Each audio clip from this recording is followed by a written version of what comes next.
Nobody survives this battlefield. He said it the same second the bullet hit. Not after, not before, the same second, like the words in the killing were the same action. Sergeant Webb's shoulder exploded, and he dropped screaming into the sand. Reyes went down next thigh, torn open, bleeding fast, and the shooter had aimed there on purpose, not to finish him, to make him suffer loud enough to pull the others out of cover. 2 men down, 3 vehicles crippled. 0 muzzle flash, 0 sound, 0 mercy. And somewhere out there, a man was still watching, still waiting, still choosing who screamed next. If you've ever wondered what it feels like when an entire unit realizes all at once that they are already inside a trap, this is that story. Stay with me until the end. Subscribe to the channel, hit the bell, and drop your city in the comments right now. I want to see how far this story travels. The convoy had been moving for 43 minutes when the first shot took out the lead vehicle. Not an explosion, not a rocket, a single bullet punching through the engine block of a 4-ton armored vehicle like it was made of cardboard. The truck lurched, veered hard left, and crashed sideways into a ridge of packed desert sand. And for exactly 2 seconds, nobody moved. Nobody fired back. Nobody even breathed. Because nobody had heard a shot. That was the first thing that crawled under Captain Derek Holt's skin.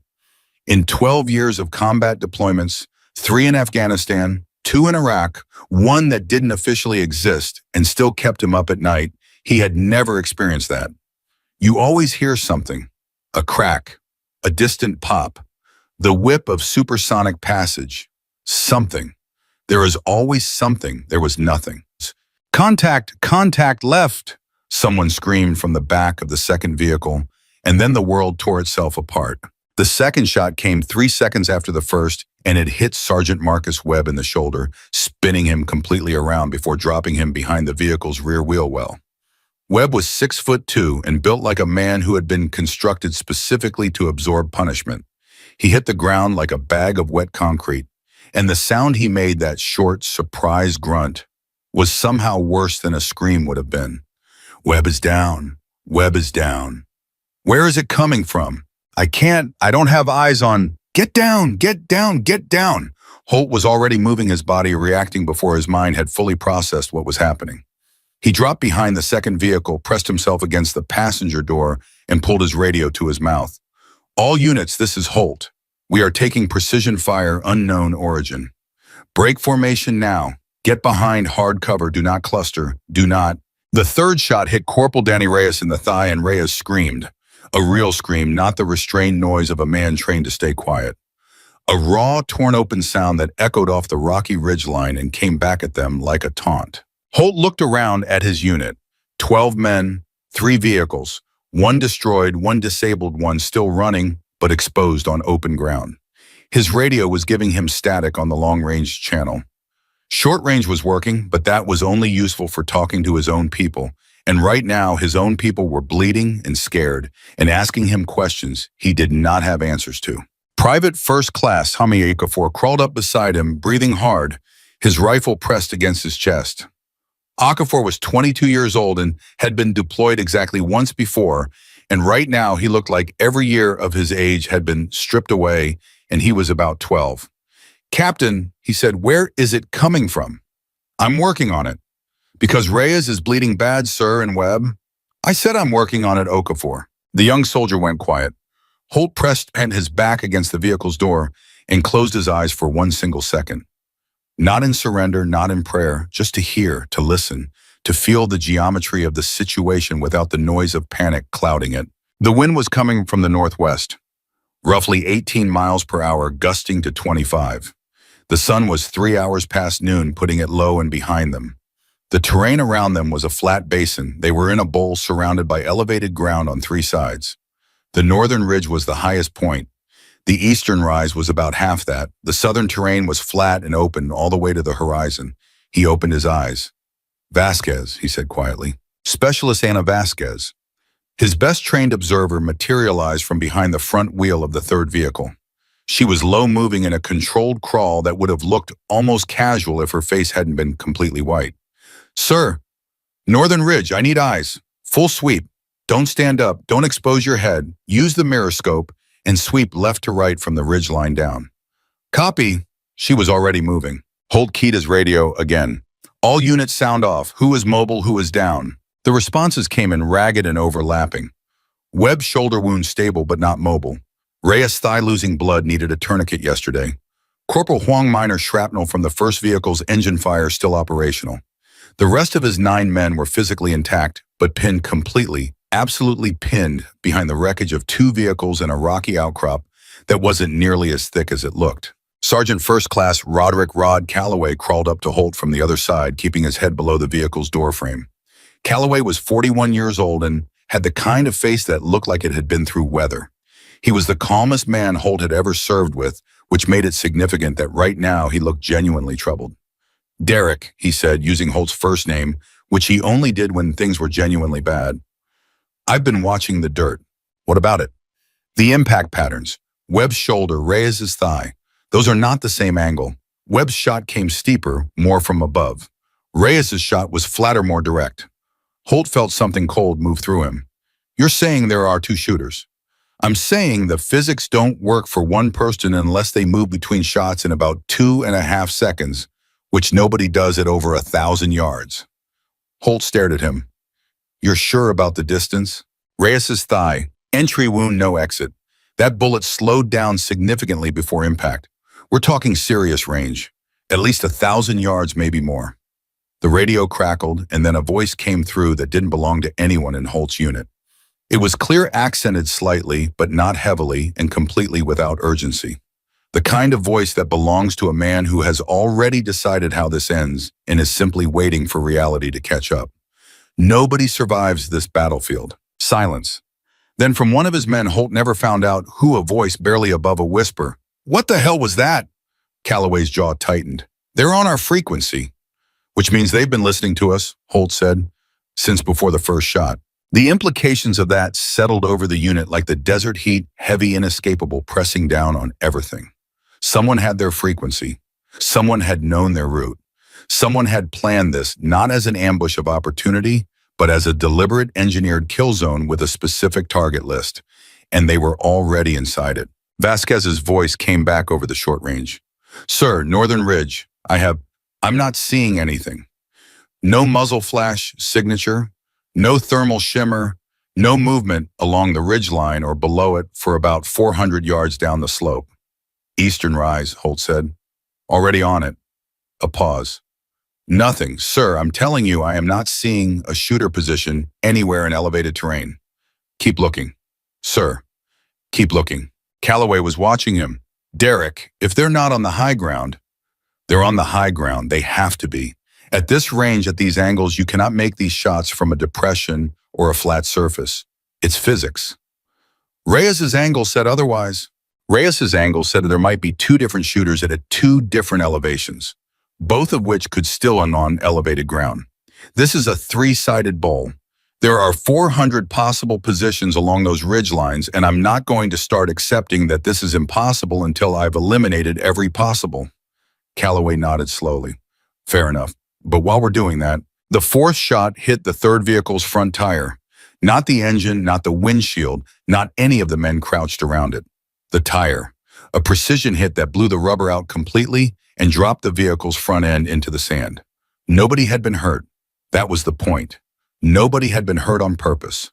Private Okafor made a sound like a man who has just understood something he wishes he hadn't. "He did that on purpose," Okafor said, his voice barely working. "He didn't miss. He hit exactly what he wanted to hit." "He's immobilizing us," Calloway said quietly. "He's not trying to kill us all at once," Holt said, and the words felt strange in his mouth, because saying them out loud made them real. "He's controlling the battlefield, moving us where he wants us, keeping us exactly in the positions that are most useful to him." Okafor looked at him. "What does he want us useful for?" Nobody answered, because the answer that fit all the evidence was not one that anybody wanted to say out loud. Sergeant Webb, lying on the ground with his back against the rear wheel, had heard all of it.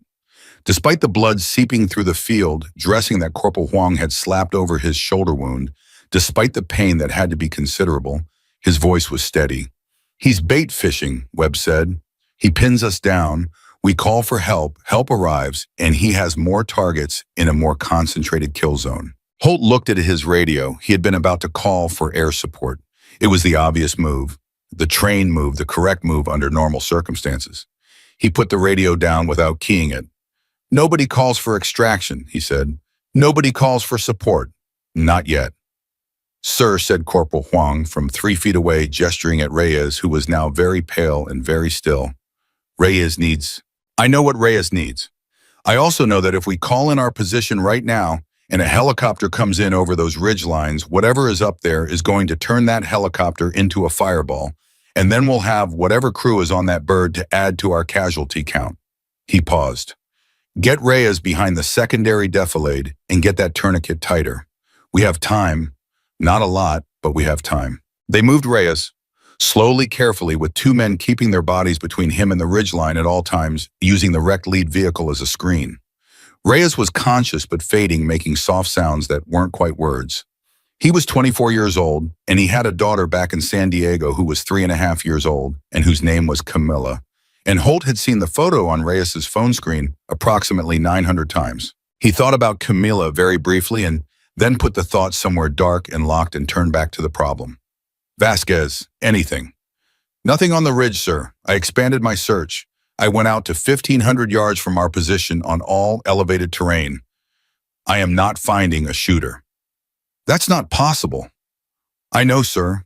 Calloway, low beside him, said quietly, what if he's not shooting from a natural position? What if, go ahead. What if he built something before we got here? A hide. Constructed, not natural. Thermal insulation, a limited firing port, something that looks like wreckage or rock from above. Holt stared at the ridgeline. At what range? Doesn't have to be the ridgeline. We've been assuming the shots are coming from the highest point because that's doctrine. But if someone good enough is using the right equipment and has pre-positioned in a constructed hide, they could be working from distance on flat or depressed terrain, and we'd never find them by looking at high ground. There was a long silence. The wind moved across the basin in low, dry waves. Somewhere behind them, one of the wrecked vehicles made a ticking cooling sound. Then Okafor said, Sir, the radio. It's happening again. The voice came back, still calm, still utterly without strain. Your observers are looking in the wrong direction, as they always do, as everyone does. This is why nobody survives. Every man in the unit heard it this time, and every man in the unit went very still. Because it wasn't born to threat. It was a lesson, delivered with the patience of a teacher correcting a child who keeps making the same mistake. There was no rage in it, no adrenaline, just absolute certainty. Private Torres, who had not said a word since the ambush began, and who was pressed against a rock outcropping with his rifle pointing at a ridgeline where there was nothing to shoot at, said, He sounds like he's done this before. He has, Calloway said. How many times? Nobody answered that either. Holt was thinking. Hard. Cutting through everything that was not essential, every piece of training, in instinct, in doctrine, that was getting in the way of simple, clear logic. The shots were real. The range was real.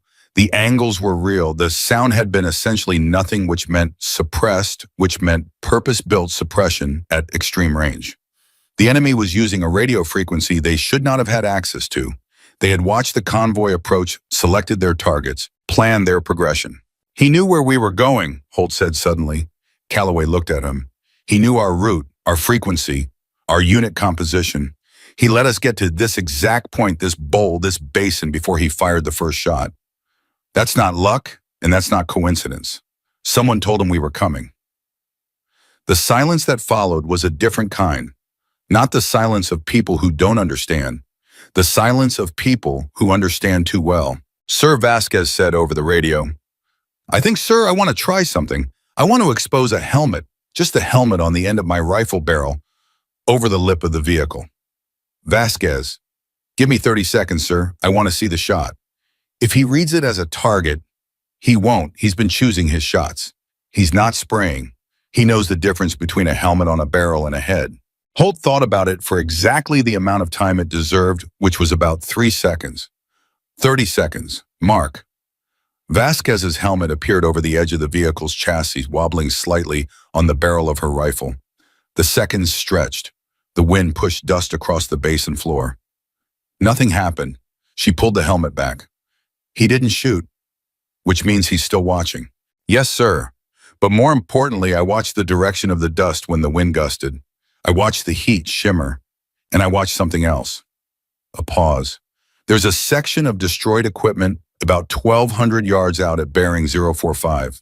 An old wreck looks like a tank or a heavy vehicle been there long enough to be part of the landscape. I can't see the firing port, but sir, the dust disturbance pattern around it was wrong. Holt felt the hair on his arms stand up. Wrong how? Displaced, like air was moving in and out of an enclosed space at regular intervals. Like someone breathing inside an enclosed metal structure. The silence this time was the silence of a puzzle piece sliding into place. Then Webb's voice from the ground, rougher now, but still controlled. 1,200 yards. Inside an armored wreck. That's not a hide, that's a bunker. Pre-positioned, Calloway said, and his voice held genuine admiration that he clearly didn't want to feel. He was here before us.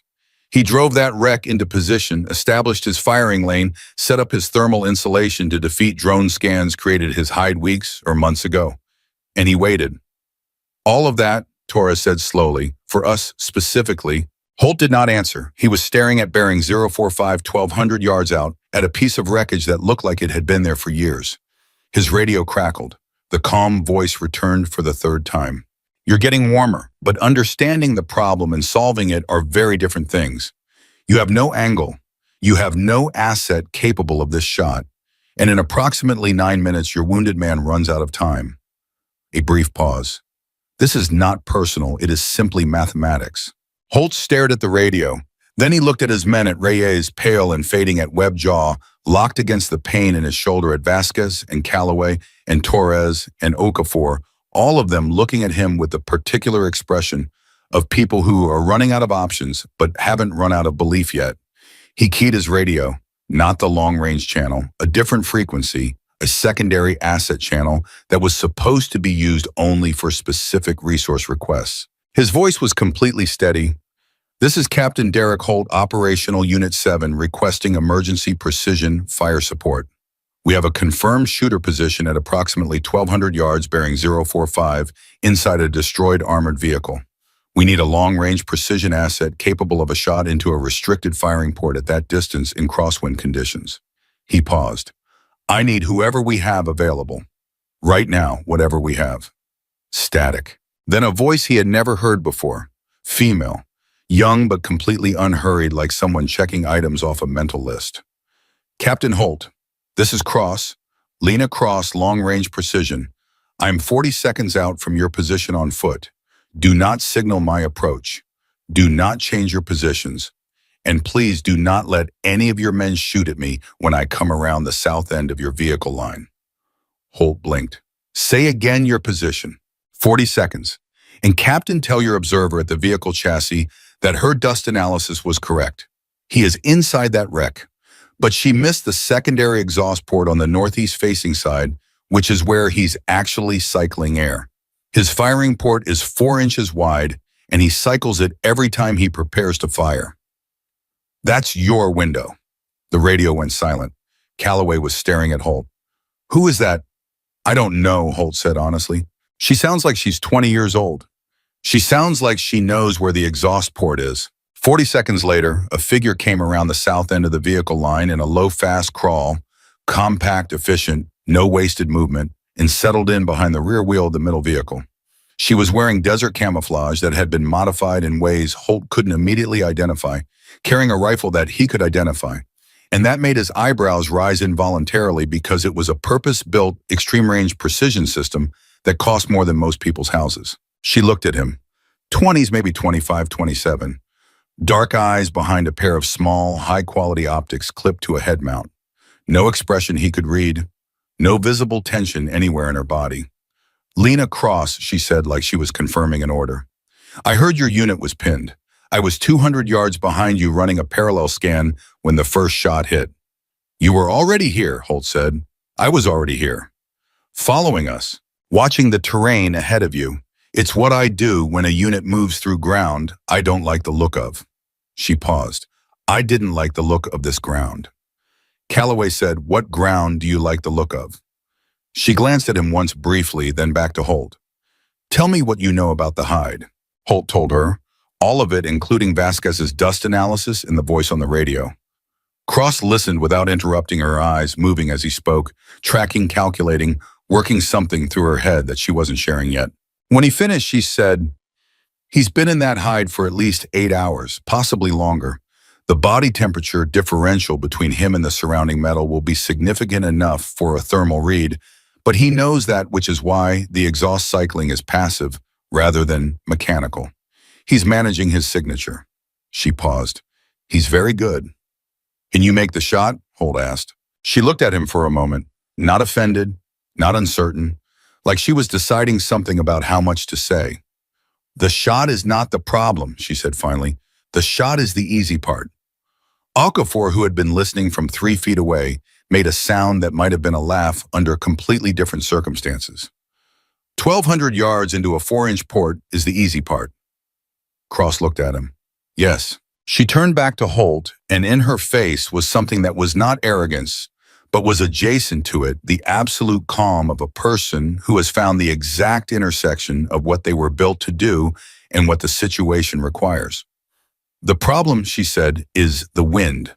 She pulled a small notebook from her chest pocket, actual paper, actual pen, anachronistic and precise, and opened it to a page covered in numbers, in abbreviated notations that Holt couldn't follow. The crosswind in this basin is not consistent. It's cycling. Every 8 to 12 minutes, there is approximately a 2 to 4 second window where the basin acts like a channel and the crosswind drops to near zero before the next cycle begins. I've been tracking it for 40 minutes. She paused. I need one of those windows, and I need your man off that radio. Off the radio, your enemy. He talks because talking is a psychological tool. It costs him nothing because nothing you say back to him changes his calculations.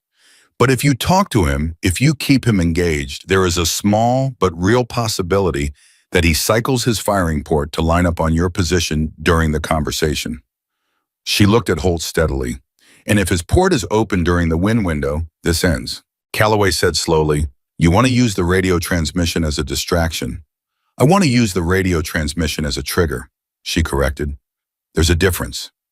Reyes made a sound from behind the defilade, not words but the sound of someone whose body was running out of what it had. Huang looked at Holt with visible urgency. Time, Holt said. Yes, Cross said. Time.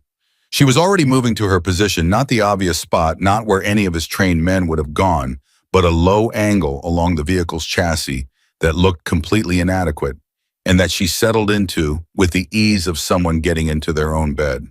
Talk to him, she said, not looking up, already working through her scope. Keep him talking. And Captain, yeah, when I fire, don't look at the wreck. Look at your men, because the next 4 minutes after the shot are going to matter more than the shot itself. Holt picked up the radio. He took one breath. He thought of Reyes' daughter. He thought of Calloway's steadiness. He thought of Vasquez's dust analysis and the quiet, certain voice of a woman he'd met 45 seconds ago, telling him that the shot was the easy part. He keyed the radio. This is Captain Derek Holt, he said. I'd like to talk. The wind moved across the basin. Somewhere 1,200 yards away inside a metal tomb that had been planned and built for exactly this moment, something shifted, and Lena Cross went perfectly, absolutely still. The radio stayed silent for 11 seconds after Holt said those 4 words. Then the voice came back. Talk, it said. Interesting choice. Most commanders at this stage are either calling for extraction or arguing with God. You are doing neither. A pause so brief it was almost not there. Go ahead, Captain, talk. Holt kept his voice level, not calm level. There is a difference. Calm is something you feel. Level is something you choose, regardless of what you feel. And right now, what Holt felt was his heart hitting his ribs at a frequency that he was actively choosing not to think about. I want to know who I'm talking to, Holt said. You don't need my name. I'd like it anyway. What you would like and what serves you are 2 different things. You are stalling. You believe someone or something is coming that changes your situation. That belief is understandable but incorrect. 14 feet away, pressed into the lowest point of her shooting position, Lena Cross made no sound. She had stopped existing as a person and become something else, a fixed point, A calculation in progress. A breath held so long and so steadily that the men closest to her had stopped being able to tell if she was breathing at all. Her eye was at the scope. Her finger was outside the trigger guard. She was waiting for the wind. Calloway crept up beside Holt and held up 2 fingers, then pointed southeast. 2 minutes. He had been tracking the wind cycle independently using a piece of torn fabric tied to the vehicle's antenna, low-tech, reliable, completely invisible to anyone at distance. The fabric had been snapping hard to the left for the last 6 minutes. When it dropped, when it went limp and still for those 2 to 4 seconds, that was the window. Holt kept talking.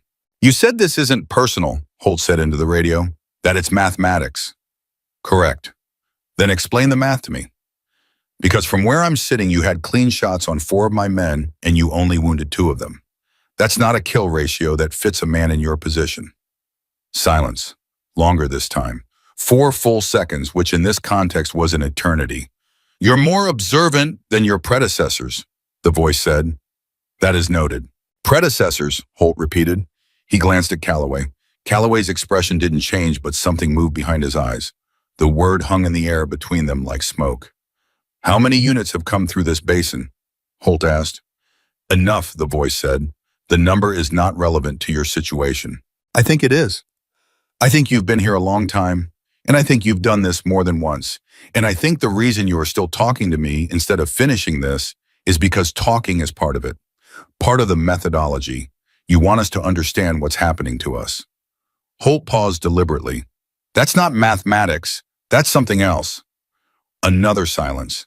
This one felt different, not calculated, but fractionally surprised. Sergeant Webb, from his ground, his back against the wheel, his face the color of old concrete, spoke without raising his voice above a murmur. "Cap, he's letting you push him. Keep going."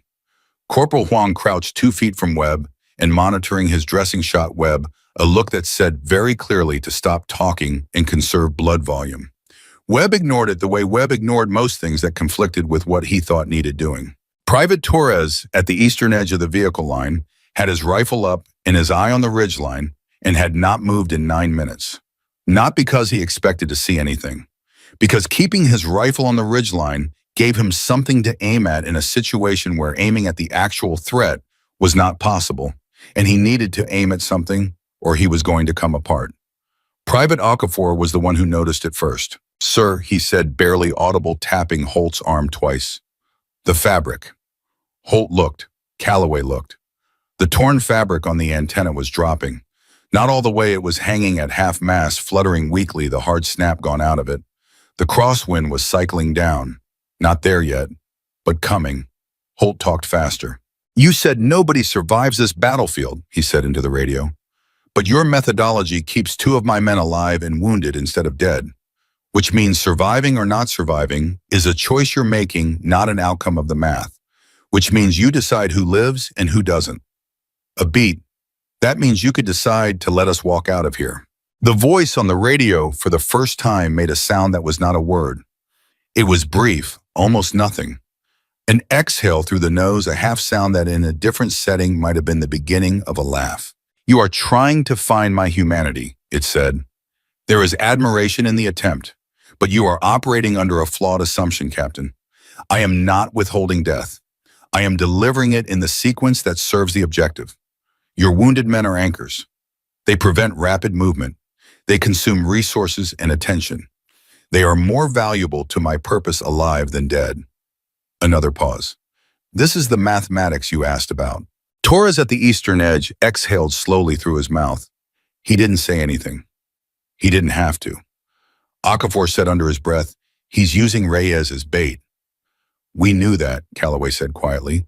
"Knowing it doesn't make it—" Okafor stopped, swallowed. "Yeah, okay." The fabric on the antenna went limp, completely limp, hanging straight down. Dead air. Calloway's hand came up and made one motion, a single controlled press downward. "Hold. Wait. Don't move." Lena Cross was already there, already in the moment before the moment. Her body had been moving toward this point for the last 40 minutes, and now it arrived and there was nothing left to do except be still and be accurate and let physics do what physics does when a human being lines up every variable correctly. Her finger moved inside the trigger guard. "But I'm curious about something," Holt said into the radio, and his voice did not waver by a single degree. "How long have you been in that wreck?" The silence that followed was the silence of a man recalibrating. "In what wreck?" the voice said carefully. "The one at bearing 045, 1,200 yards. The one you drove into position and built your hide inside weeks or months before we came through." Holt paused. "The one you're breathing inside of right now. 1 beat, 2 beats, 3. Then the voice said with the first and only trace of something that was not control, that changes nothing. "I know," Holt said. "I just wanted you to know that we know." Lena Cross fired. The sound was a single sharp crack, suppressed but not silent. A hard mechanical snap that cut through the basin air and was gone before most of the men around her had fully processed that it had happened. There was no drama in the sound, no weight to it. It was brief and precise and complete. 1,200 yards away, inside a metal hide that had taken weeks to construct and position and camouflage, a man who had survived 17 engagements across 11 years of operating in contested terrain collapsed over his weapon and did not move again. The radio went silent. Not static, not a click. Just silence, the specific quality of silence that occurs when a transmitting source stops transmitting because the person operating it has ceased to exist. For 3 full seconds, nobody in Holt's unit moved or spoke. Then Webb said from the ground, "Did she?" "Yeah," Calloway said, "at 1,200 yards. "Yeah." Webb looked at the sky for a moment. Then he said, "Okay," in the tone of a man filing information in a category that didn't previously exist. Holt lowered the radio. His hand was completely steady. He was faintly surprised by that. He turned to look at Lena Cross, who had already cycled her bolt, already reestablished her position, and was scanning the terrain downrange through her scope with the same expression she'd had when she arrived, which was no expression at all, or rather an expression so internally focused that it registered as blankness to anyone looking from the outside. "Confirmed?" Holt asked. "Confirmed," she said. "A port is closed, no movement in the structure." She paused. "He was good. He had a secondary observation port I almost missed. He was starting to move his primary port to reacquire when the wind dropped." "Almost missed," Torres said from the eastern edge. He had turned away from the ridgeline for the first time in 9 minutes. He was staring at her. "Almost," she said, "not defensive, just accurate." Calloway said, "We need to move Reyes right now." "That tourniquet." "I know," Holt said, and he was already moving, already transitioning from the problem that had been solved to the problems that remain, because that is what the job is. That is always what the job is, solving one crisis and immediately inheriting the next. But then the eastern ridgeline erupted. Not one shot, not 2. A coordinated volley, 3 shooters at least, maybe 4, working from positions that had been completely silent and invisible throughout the entire engagement. Rounds snapped overhead and sparked off the vehicle chassis and kicked up sprays of sand around the unit's positions, and every man went flat instantly. Every man pressed himself as low as physics would allow. And for a few seconds, the world was nothing but noise and impact, and the very specific fear of a man who thought the immediate threat had passed and has just discovered it had not. "Contact east!" Torres was yelling, already returning fire. "Multiple shooters, eastern ridgeline. I have at least 3 positions." "Get Reyes behind the vehicle," Calloway bellowed, and 2 men moved to comply, dragging Reyes by his equipment harness with the controlled desperation of soldiers who know that cover is the only medicine that matters right now. Holt grabbed his radio, long cringe, this time no longer caring about the trap, because the primary threat was eliminated, and these new shooters were secondary, and coordinated support was now a necessity and not a gamble. "All stations, this is Holt Unit 7. We are taking coordinated fire from the eastern ridgeline. Request immediate. CAS and medevac, priority medevac. I have 2 casualties." "Holt," Cross's voice from 3 feet away, not loud, not urgent, just direct. He looked at her. She was not watching the eastern ridgeline. She was watching the basin floor between their position and the destroyed hide at 1,200 yards. Watching something specific that he couldn't immediately identify. "What?" he said. "They moved when the primary shooter went down. That was the signal. His death triggered the secondary element. This is a choreographed response, not opportunistic." She paused. "They've done this before. If the sniper goes down, the secondary element deploys to create chaos and prevent organized extraction. They want us moving. They want us out from behind this vehicle line. They want us in the open, Calloway said. Yes. So we don't move. We can't stay, Holt said. Reyes needs surgery in the next. I know how much time Reyes has, Cross said, and there was something in her voice when she said it that made Holt stop. Not coldness. The opposite of coldness, a precision that comes from caring too much about the outcome to afford the luxury of panic. Which is why we need to solve the eastern ridgeline in the next 7 minutes, not react to it. Torres, from his position, firing in controlled pairs at the eastern ridgeline, shouted over his shoulder, "How many more solutions does she have? Because I'm running a little low on patience out here." Despite everything, the incoming fire, the wounded men, the catastrophic geometry of their position, Corporal Huang actually laughed. It was short and it was strained, and it probably wasn't fully voluntary, but it happened, and 3 other men laughed with him for exactly 1 second before the situation reasserted itself. Cross was already working. Not her rifle, she had set it down and picked up something smaller, a handheld unit with a screen that showed thermal returns. She was scanning the basin floor, not the ridgeline, while everyone else was focused on the shooters above. "What are you looking for?" Holt asked. "Something he mentioned," she said. "He who?" "The Yeshimbam. The primary, on the radio. He said his secondary element would deploy from a position that serves the objective. He said it in terms of sequence and mathematics. But he also said predecessors." She looked up briefly. "Plural. He's done this here before. Which means he knows the terrain here better than we do. Which means his secondary element is not on the ridgeline by accident. They are on the ridgeline because the ridgeline channels us in a specific direction when we try to extract." She went back to the thermal scanner. "And if he's been operating in this basin for months, then there is almost certainly—" She stopped. "There it is," she said quietly. Holt leaned to look at the scanner. On the thermal return between their position and the southern extraction route, the route that the eastern ridgeline fire was perfectly designed to push them toward, there was a pattern. Irregular, barely warm, almost nothing. But not nothing. "Buried ordnance," she said. "Pressure plates most likely." He mined the extraction corridor. "The secondary element fires from the east. We break south to avoid them. We hit the minefield." She looked at Holt. "That's how he's been doing this. That's why nobody survives. It's not one shooter. It's a system." The entire shape of the trap became visible all at once, the way those optical illusion images suddenly snap into focus when you see them correctly, and once you see it, you cannot unsee it. The primary shooter, the secondary element, the mined extraction route, the radio communication designed to monitor their response and adjust. Not an ambush, an engineered system with multiple redundancies refined over multiple engagements, tested and calibrated against real targets. Webb from the ground said very quietly, "How many units walked into this?" Nobody answered.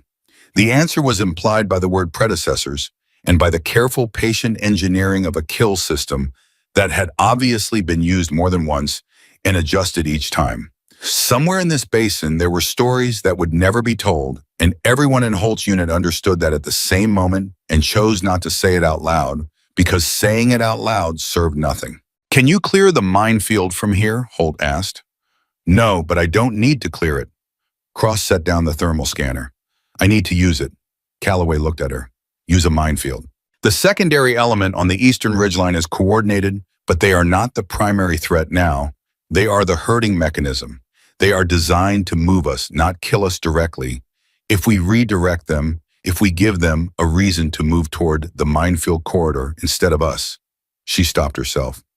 "Do you have any remote detonation ordnance?" "We have 2 M112 demolition charges in the vehicle," Calloway said slowly. "Standard combat load." "Placement. If you tell me where." "I need them at the northern and southern approach to the minefield zone, not inside it, flanking it. When the secondary element repositions to pursue RM, you trigger the demo charges," Holt said, "and the pressure from the blast propagates into the minefield." "A sympathetic detonation chain," Calloway said, and he was nodding slowly, the nod of a man doing math he respects. "It's not guaranteed. Pressure plates are designed with specific threshold weights. The demo charges will exceed any threshold they set," Cross said. "The zone is approximately 40 meters wide. A simultaneous sympathetic chain across that zone destroys the corridor." She paused. It also tells the secondary element very clearly that we know about the minefield, which changes their tactical calculation. When an ambush system is exposed, the operators have two choices: press the attack or withdraw. These are not soldiers with a cause they're willing to die for today. They are contractors. They will withdraw. Torres from his position during a brief pause in his firing. How do you know that? Cross said, because the man who built this system didn't hire people who die for causes. He hired people who complete contracts. And when the contract is clearly lost, contractors leave. The secondary element's fire had shifted, slightly probing now. Rather than suppressing, testing the edges of the unit's cover, trying to identify the path of least resistance for an encirclement approach, which meant they were moving, which meant time was compressing. Calloway, Holt said. Already thinking about it, Calloway said. He looked at Huang. You're with me, and we need to move in the next 90 seconds while they're still repositioning and haven't established a clean line on the basin floor. Huang looked at Reyes, who was unconscious now, breathing in a way that sounded more labored than it had 10 minutes ago. He looked at Calloway. If I go with you, nobody is monitoring. Okafor monitors, Holt said. Okafor, you're on Reyes. You watch his breathing, you watch the dressing, and you do not leave his position for any reason. Okafor was already moving to Reyes' side, his rifle slung across his back, his face set in the particular expression of a young soldier who has decided that being afraid is not going to be the most important thing about him today. I've got him, sir, Okafor said. And then to Reyes quietly, I've got you, Danny. Reyes didn't respond, but Okafor kept talking to him anyway. Low, steady, a one-sided conversation about nothing important. The kind of talking that says, I am here and you are not alone. And that was the most useful thing anyone in the unit was doing in that moment, even if it didn't look like it. Calloway and Huang moved, low and fast, using the wrecked lead vehicle as cover, crossing 10 feet of exposed ground to reach the equipment storage in the rear compartment. Incoming rounds from the eastern ridgeline snapped past twice close enough to hear the passage, not close enough to connect.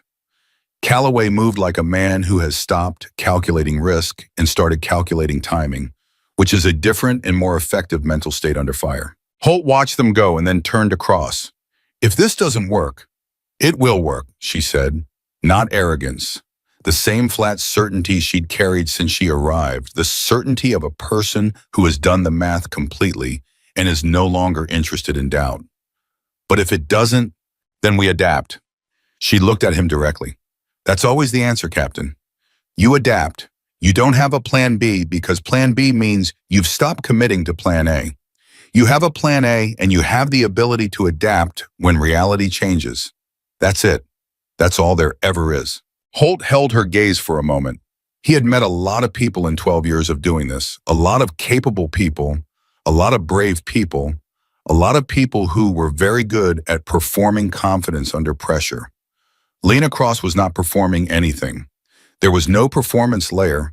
What she said was simply what she believed without decoration, without the social softening that most people applied to honest statements, because most people were worried about how honesty would land. It was, he thought, slightly unnerving, and also the most reassuring thing he had encountered in the last 40 minutes.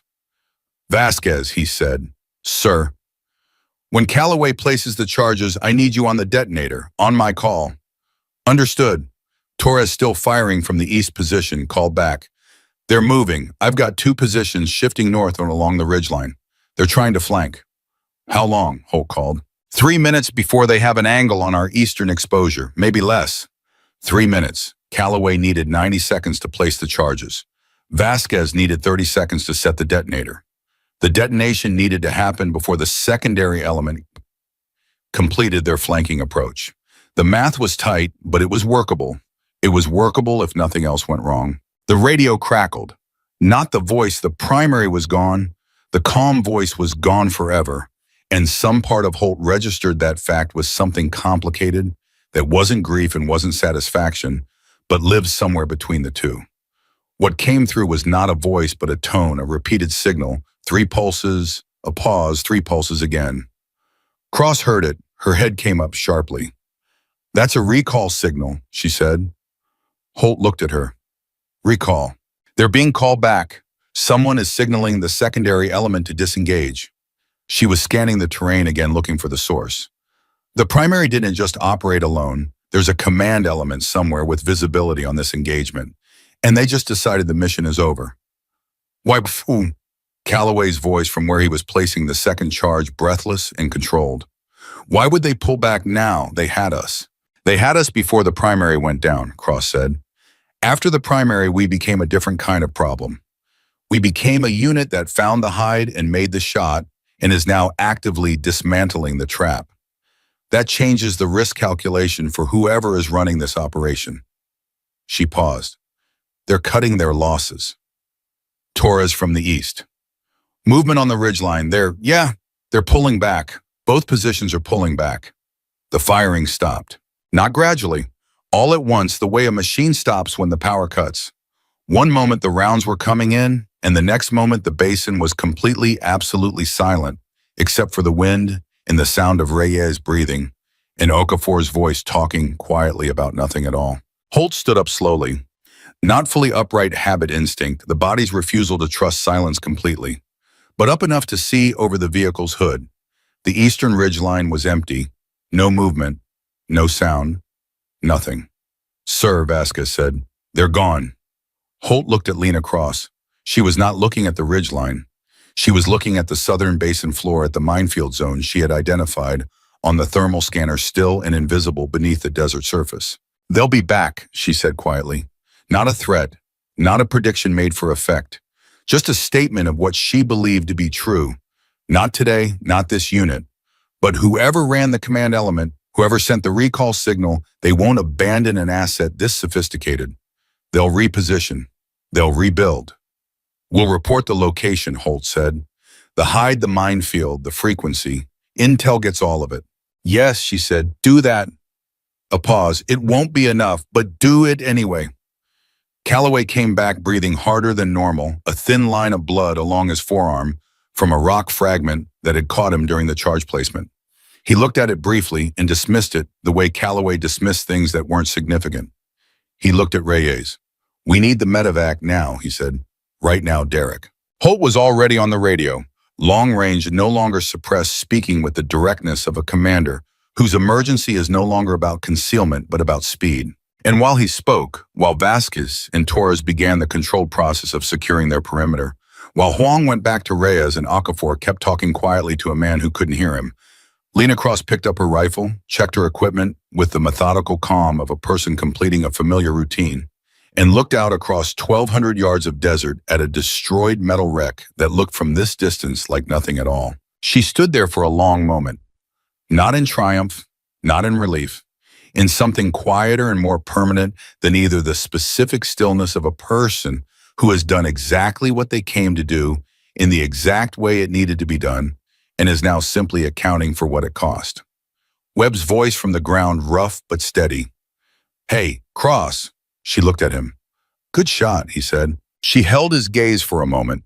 Then she nodded once slightly the way a person nods when they accept something that is accurate without making it larger than it is.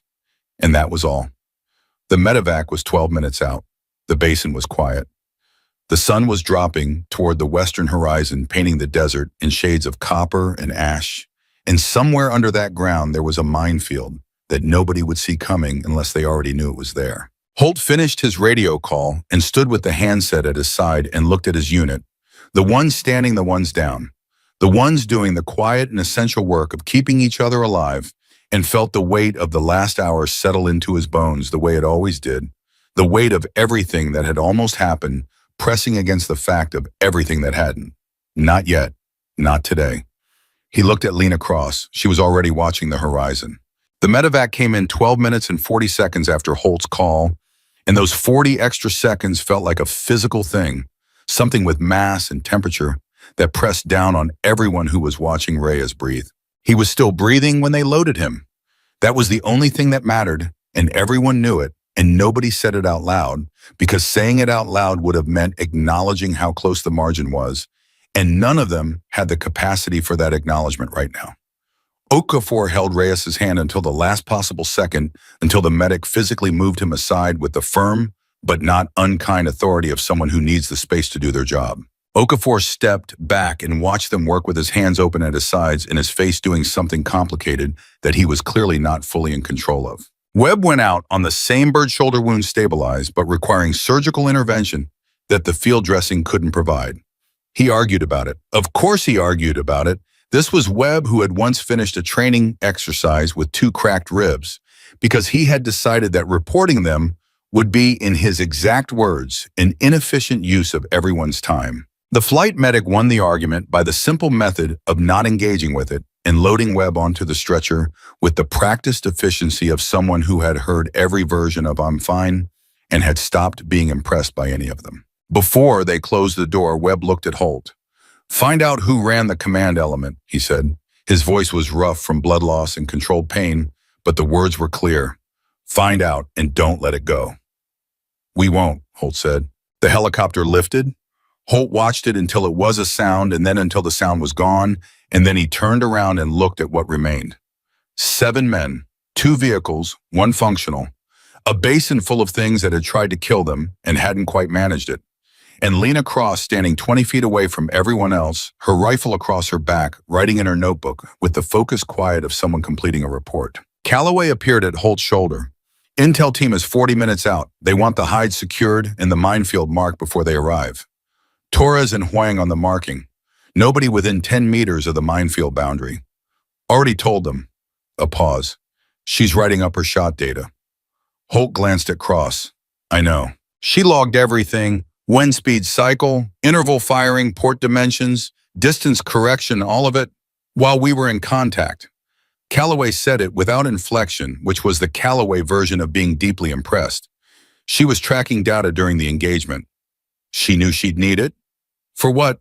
Holt didn't answer immediately because he didn't fully know the answer yet. But something about the way Cross was writing, methodical, unhurried, like a person creating a record that they expect other people to use, told him that this shot was not in her mind an isolated event. It was information. Data to be passed forward, to be built on, to be used the next time someone found themselves inside a trap like this one. He walked over to her. She didn't look up when he approached, which he was beginning to understand was not rudeness, but simply how she operated. She processed what was directly in front of her until she was done with it, and then she shifted attention. He waited. After 30 seconds, she closed the notebook and looked at him. "Intel team is coming," he said. "I know. I'll give them the full technical package on Malhide. Firing port dimensions, estimated construction timeline, thermal signature, management approach. It's a design that can be replicated. They need to know what to look for in other operational zones." "You think it's been replicated already?" "I think that design didn't come from one person's imagination in one location. It's too refined. The thermal insulation method alone represents months of iteration." She met his eyes. "Whoever built this built it elsewhere first." The weight of that settled between them like something physical. Holt said the command element, the recall signal. 3-pulse pattern with a 4-second interval. It's a specific protocol, not improvised.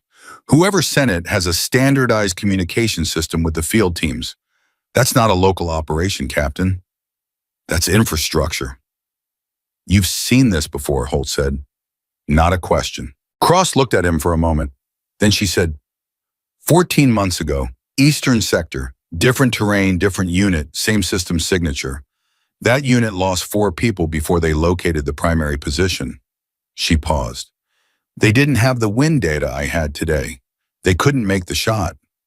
"What happened to the primary?" "He withdrew when the unit called for air support. Disappeared. 3 months later, a similar engagement, different location, same methodology." She stopped. "That's why I was running a parallel scan behind your convoy.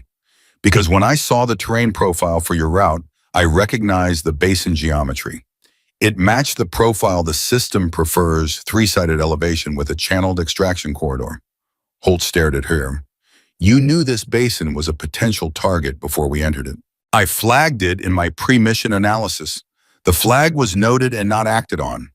Her voice was even, not angry, something flatter and more permanent than anger, the exhaustion of a person who has been correct too many times in ways that didn't matter until it was too late.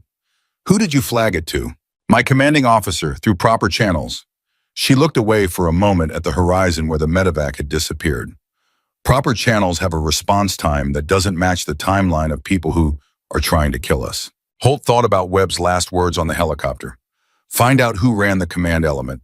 Don't let it go. He thought about Reyes, pale and still on the stretcher, and Reyes's daughter, who was 3.5 years old, and whose name was Camilla, and who was going to grow up knowing that her father came back from this place, which was not something Holt was willing to take credit for, that belonged to the woman standing in front of him who had been tracking wind cycles and analyzing dust patterns while his unit was dying by degrees.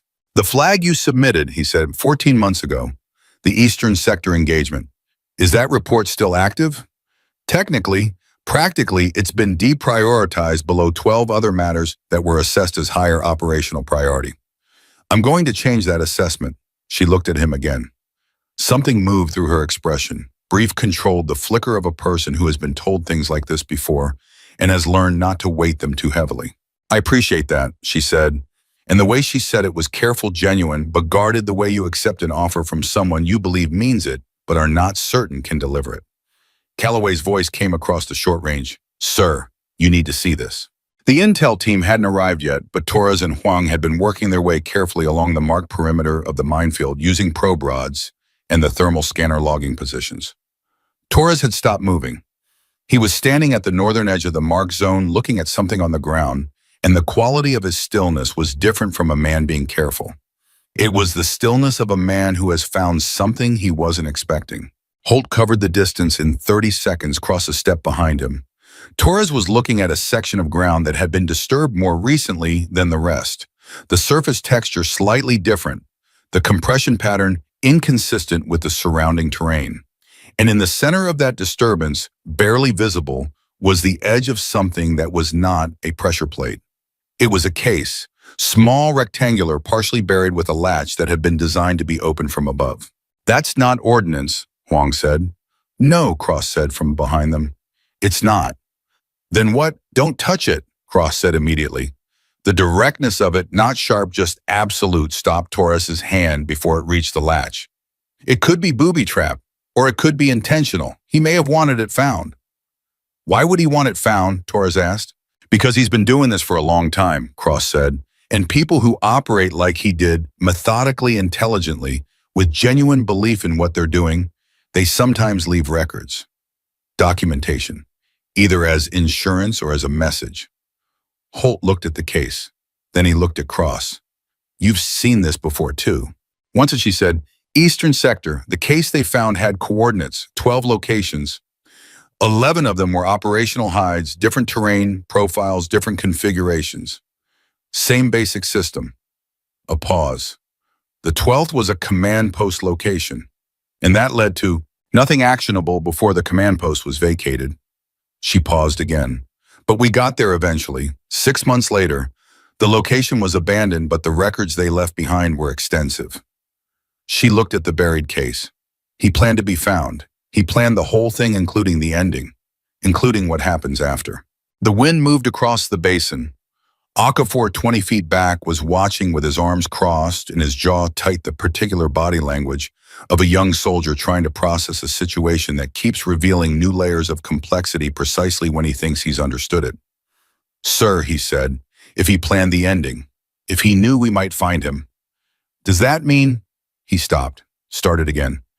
Does that mean someone is watching us right now? The silence that followed that question had a different quality than the previous silences. It was the silence of people looking involuntarily at the ridgelines they had just established were empty. Calloway said, Intel team handles the case. Nobody touches it until they're here and it's properly cleared. He looked at Holt. Agreed. Agreed. Holt stepped back from the case and looked at his unit. The 5 remaining operational men spread across the basin floor, each of them carrying the weight of the last 2 hours in different ways that were visible if you knew where to look. Torres steady, but too quiet. Huang moving with controlled efficiency that was 1 degree too controlled. Okafor doing what he always did under pressure, which was talk. Currently to himself, a low, continuous murmur that wasn't quite words. Vasquez at the vehicle running a system check with the focused deliberateness of someone who needs a task with clear right and wrong answers. And Calloway, who was watching Holt the way Calloway always watched Holt during the aftermath of something difficult, not to assess him, but to be available if assessment became necessary. Everyone take water, Holt said. 10 minutes. Then we establish a proper perimeter and we hold it until the intel team arrives. Nobody argued. Nobody made a sound that indicated relief, because relief would have meant fully acknowledging how bad it had been, and they weren't there yet. They were in the flat space between the crisis and the processing of the crisis, the operational limbo where your body knows it's over, but your mind is still running the threat assessment loop because the loop doesn't know how to stop. Cross walked back to the vehicle and sat on the ground with her back against the rear wheel. The same wheel Webb had been propped against 40 minutes ago, the ground still marked where he'd been. She opened her notebook again, not to write this time. She turned back several pages and read something, then turned forward, then back again, cross-referencing. Holt sat down 3 feet from her. Not to interrogate, not to debrief. He had reached the point, as he occasionally did, after sustained high-stress operations, where he needed to be near another human being who was also sitting still, and the specific human being didn't matter as much as the stillness. After a moment, she said without looking up, "You're going to write in your report that I was attached to your unit for this engagement." "Yes." "My CO will dispute that. He'll say I was operating independently and that my contribution was incidental to your unit's action." "Your contribution saved 7 lives." "My CO will say the engagement was resolved by your unit's tactical management and that the precision fire element was a supporting factor." She turned a page. "He's been saying versions of that for 14 months. Holt looked at her profile, the focused stillness of her, the way she held herself with a kind of compactness that wasn't tension, but was its opposite. A person who had learned to take up exactly as much space as necessary and no more. "Why does he dispute it?" Holt asked. A pause. "Because if he doesn't dispute it, then the flag I submitted 14 months ago becomes relevant again. And if that flag is relevant, then the Eastern Sector engagement becomes a preventable event rather than an acceptable operational loss.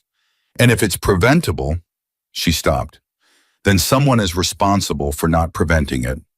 Yes. The implication was clear, and neither of them needed to say it further. Someone in a position of authority had deprioritized a flag that, if acted on, might have changed the outcome of at least 2 engagements and saved at least 4 lives. That someone had institutional reasons to keep that flag buried. And the most efficient method of keeping it buried was to ensure that the person who raised it, the young female sniper who kept showing up with inconveniently accurate analysis, was consistently classified as a peripheral, incidental, supporting element rather than a primary operational asset. 14 months, Holt said. "Yes. And you're still here." She looked up from the notebook. "Where else would I go?" He didn't have an answer for that. It wasn't a rhetorical question. It was a genuine one, asked without self-pity, the question of a person who has considered the alternatives and found none of them acceptable. Vasquez's voice came from the vehicle. "Sir, I'm getting something on the long range. Coded transmission, not standard military protocol." Holt was on his feet before the sentence was finished. Cross was right behind him. Vasquez had the long-range unit on the hood of the functional vehicle, the signal display showing a pattern that Holt didn't immediately recognize, not noise, not a standard encrypted military transmission, but something structured and deliberate that repeated every 40 seconds with minor variations. Cross looked at it. Her expression shifted not visibly to anyone who didn't know what her expressions looked like, but Holt was beginning to learn the vocabulary, and what he saw was recognition. "That's the same protocol," she said quietly. "The 3-pulse pattern. Same interval. It's not a recall signal this time." She watched the display cycle through another repetition. "It's a location beacon." "Someone is broadcasting their position," Vasquez said. "Someone is broadcasting a position," Cross corrected. "Not necessarily their own." Torres had come over. "Why would the command element broadcast a location after pulling their field teams out?" "They wouldn't," Cross said, "which means this isn't the command element." She pulled out her notebook and wrote down the pulse pattern, timing it against her watch. "This is the case." Everyone went still. "The case is transmitting," Holt said. "The case has been transmitting since we found it. Possibly since before we found it, since the primary went down." She was writing fast. "It's not booby-trapped. It was never meant to be opened here. It's a beacon. It's broadcasting the location of something else. What's something else? Calloway said. The command post, Cross said, and when she said it, there was something in her voice that had not been there in anything she'd said previously. Not excitement, because excitement was not a mode she appeared to operate in, but a sharp, controlled focus that was its own form of urgency. He built a dead man's switch into his operation. If the primary goes down, the case activates and broadcasts the coordinates of the command element, not as a trap, as a consequence. He betrayed his own command element, Torres said slowly. He documented everything and set it to transmit if he was killed, which means either he anticipated betrayal from his own side or he had a crisis of conscience at some point and built himself a way to make it count for something. She looked at Holt. Either way, we have approximately, she checked the transmission interval against her notes. We have a signal here that is actively broadcasting coordinates. If we don't act on it in the next few hours, whoever is at those coordinates will detect the transmission or simply move on their standard relocation schedule. Calloway said, we don't have the assets to act on it right now. Intel team, after they process the site, then command has to authorize. I know the process, Cross said. I've been through the process before. The process takes time that operational targets don't have. What are you saying? Holt asked. She looked at him directly. I'm saying that this is a decision that needs to be made in the next 20 minutes, not the next 20 hours, and it needs to be made by someone with the authority to make it, not routed through a chain of command that will spend 16 hours verifying the transmission protocol before authorizing a response. Holt stared at her. Then he stared at the transmission display. The pulse pattern repeated steady, patient, indifferent to the urgency of the people watching it. He thought about Webb. Find out who ran the command element. Don't let it go. He picked up his long-range radio. This is Captain Derek Holt, Unit 7. I need a direct line to Operational Command Priority 1. A pause. Tell them I have a live beacon on a command element position. Tell them it has a time limit. And tell them I need someone with the authority to authorize immediate action on the line in the next 15 minutes, not the next 15 hours. The radio operator on the other end was professional and efficient and gave him exactly the response he expected: a hold request, an acknowledgement, and a timeline that was longer than 15 minutes. He looked at Cross. 20 minutes, he said. Maybe 25. Then start the conversation now, she said. While you're on hold, write the authorization request in language that makes the timeline undeniable. Don't ask for permission to act, ask for confirmation of a decision that the facts have already made. Calloway said with quiet precision, she's describing how to road around institutional delay without technically circumventing it. Is it going to work? Okafor asked. Cross looked at him. It works when the person asking has enough documented credibility that saying no requires more justification than saying yes. Okafor thought about that. Do you have that credibility? I have 14 months of flagged reports that have been systematically deprioritized, she said. And today I made a shot at 1,200 yards into a 4-inch port in crosswind conditions that confirmed every analytical assessment I've submitted in those 14 months. She paused. That's a different kind of credibility than the kind that gets built in briefing rooms.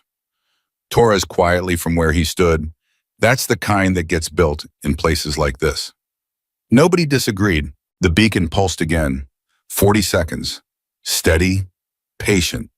A dead man's message traveling out across the desert from a buried case near a minefield that had been designed to kill people who were now alive to read it. Holt got through to operational command 9 minutes later. The conversation was efficient and uncomfortable and required him to say several things that he knew would create friction with people above his rank, and he said all of them with the same level steadiness he'd used on the radio with the primary shooter. The steadiness, that is a choice rather than a feeling. He got the authorization.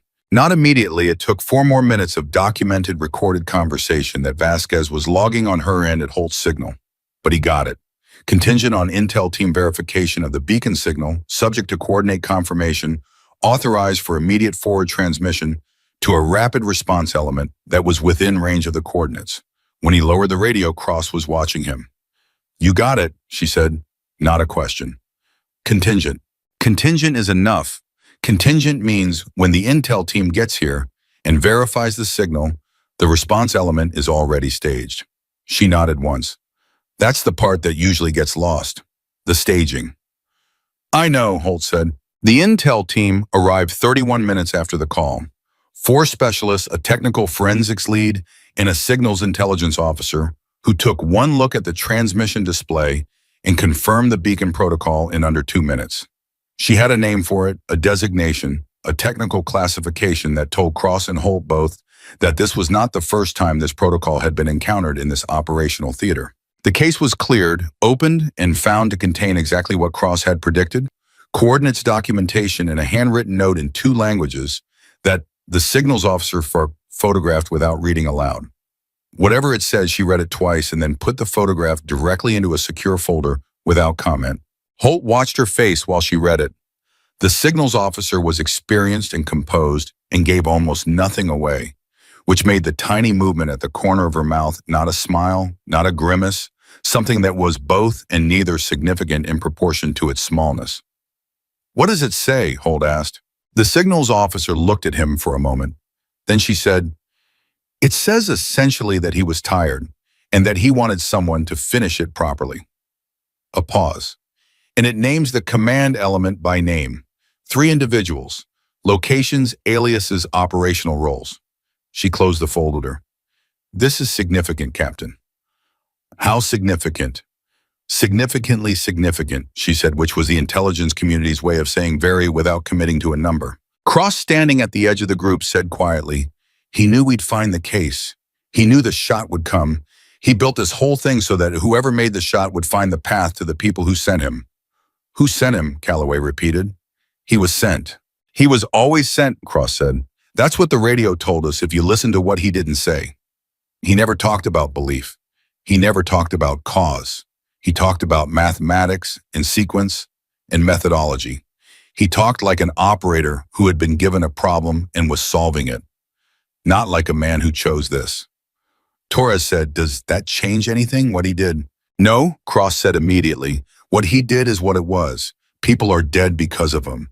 Reyes almost didn't make it back because of him. She paused. But understanding what he was changes what comes next. And what comes next matters more than what we call him. The signals officer was already on her own radio, speaking in the clipped, abbreviated language of someone initiating a time-sensitive process. The rapid response element was being staged. The contingent authorization was being converted into an active order. The coordinates from the buried case were being verified against satellite imagery. Something that had been set in motion by a single shot at 1,200 yards was now moving through institutional infrastructure with the momentum of a verified, documented, authorized operation. Holt stood in the middle of the basin and felt the shape of it, the way one moment of stillness and accuracy had not ended something, but begun something, the way the shot was not a conclusion, but a key that opened a door that had been locked for 14 months. He looked at Cross. She was writing in her notebook again, recording the intel team's arrival time, the beacon confirmation, the authorization sequence. All of it documented in the same careful hand that had logged wind speeds and firing port dimensions and pulse intervals. You're going to need that record, he said. I always need the record, she said. The record is the only thing that doesn't depend on who's in the room when it gets read. Calloway at Holt's shoulder. The intel lead wants to debrief you formally before you leave the site. Standard post-engagement protocol. I know. Holt didn't move immediately. He was looking at Cross. The debrief. She's part of it. Calloway hesitated barely a beat. Her CO's position is that she was independent. Her CO's position is noted, Holt said. She's part of the debrief. I'll put it in the request formally. He paused, with documentation. Calloway looked at him for a moment. Then he said, you've been talking to her too much. She makes good arguments. She makes relentless arguments. Those are the best kind, Holt said. Across the basin, Torres and Vasquez were breaking down their perimeter positions, moving with the controlled efficiency of soldiers who are running on the far side of their adrenaline, but know there's still work before rest. Okafor was sitting on the ground near where Reyes had been, his rifle across his knees, not doing anything in particular, just sitting, just being present in the place where his friend had been doing the quiet human work of marking it. Cross closed her notebook, looked out across the 1,200 yards of open desert toward the wreck that had held the primary shooter, now being approached by two members of the intel team in protective gear. From here, it looked like nothing, a piece of abandoned equipment, something the desert had absorbed and made ordinary. My father used to say, she said not to anyone in particular, or to Holt, or to the general air of the basin that had held so much in the last 2 hours, that a bullet doesn't go where you aim. It goes where the world allows it. Holt waited. I never really understood that when I was learning, she continued. I thought it was philosophy dressed up as physics. I thought he was romanticizing the craft. She paused, but he meant it literally. Every variable, the wind, the heat, the distance, the geometry of the target, every variable is the world deciding where the bullet goes. You don't override those variables, you read them. You wait for the moment when they align, and then you act. She looked at the wreck. The shot is the easy part. Reading the world is the hard part. Holt was quiet for a moment, then he said, he taught you to shoot. He taught me to wait, she said. Shooting is just the last step. The intel team's signals officer called across to them, and the moment closed, and they walked back into the work that remained. But Holt carried those words with him through the debrief and through the formal documentation and through the long, quiet transit back to the forward operating base, turning them over the way you turn over something small and dense that you suspect is heavier than it looks. Reading the world is the hard part. And in this basin on this day, a 27-year-old woman had read it better than anyone else in range. Had read it before the first shot was fired, had read it during the engagement, had read the buried case in the beacon signal and the institutional machinery that would try to minimize her role in all of it. She had read all of it, and then she had waited for the moment when the variables aligned. And then she had acted. One shot, 1 second of still air, one impact at 1,200 yards, and a door that had been locked for 14 months swinging open in the desert heat. The forward operating base looked exactly the same as it always looked, which was the first thing that struck Holt as wrong.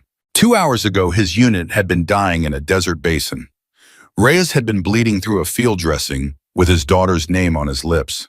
Webb had been propped against a wheel with a hole in his shoulder, arguing about whether he needed a medevac. Torres had been firing at a ridgeline at targets he couldn't see running on pure trained instinct and the particular stubbornness of a man who refuses to stop doing the last useful thing available to him. And here at the FOB, the generators hummed. The mess tent was serving food. 2 soldiers were arguing about something near the vehicle depot with the animated energy of people whose afternoon had been entirely ordinary. A Sergeant Holt didn't recognize was walking between buildings with a clipboard, looking at it with the mild frustration of someone whose problem is paperwork. Holt stood at the entrance to the operations building for a moment and felt the disconnect between those two realities, the basin and this place, as something almost physical, like a pressure differential, like the way your ears adjust when the altitude changes and the world sounds slightly wrong until they do. Calloway came up beside him. You good? Yeah, Holt said. Give me a second. Take 2. He took one, then he went inside.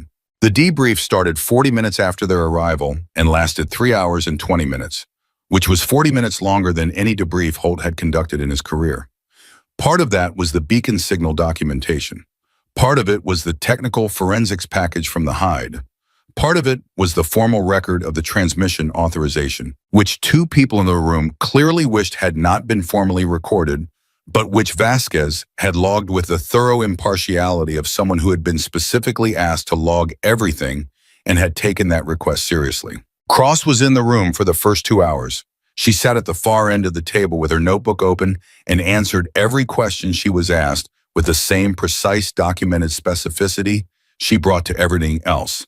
And she did not look at the 2 senior officers who had clearly not expected her to be present and who exchanged a look when she sat down that she very deliberately did not acknowledge. Her CO, Colonel Marcus Thayer, was not physically in the room. He was patched in on audio from a different location, which Holt noted and filed without comment. Thayer's voice came through the speaker with the slightly compressed quality of a secure line, and his questions to Cross were asked with a politeness that was so precise and so careful that it functioned paradoxically as its own form of pressure. Specialist Cross, Thayer said, and Holt noted the rank. Noted the deliberate use of it in a room full of people who had spent 2 hours listening to what she had done.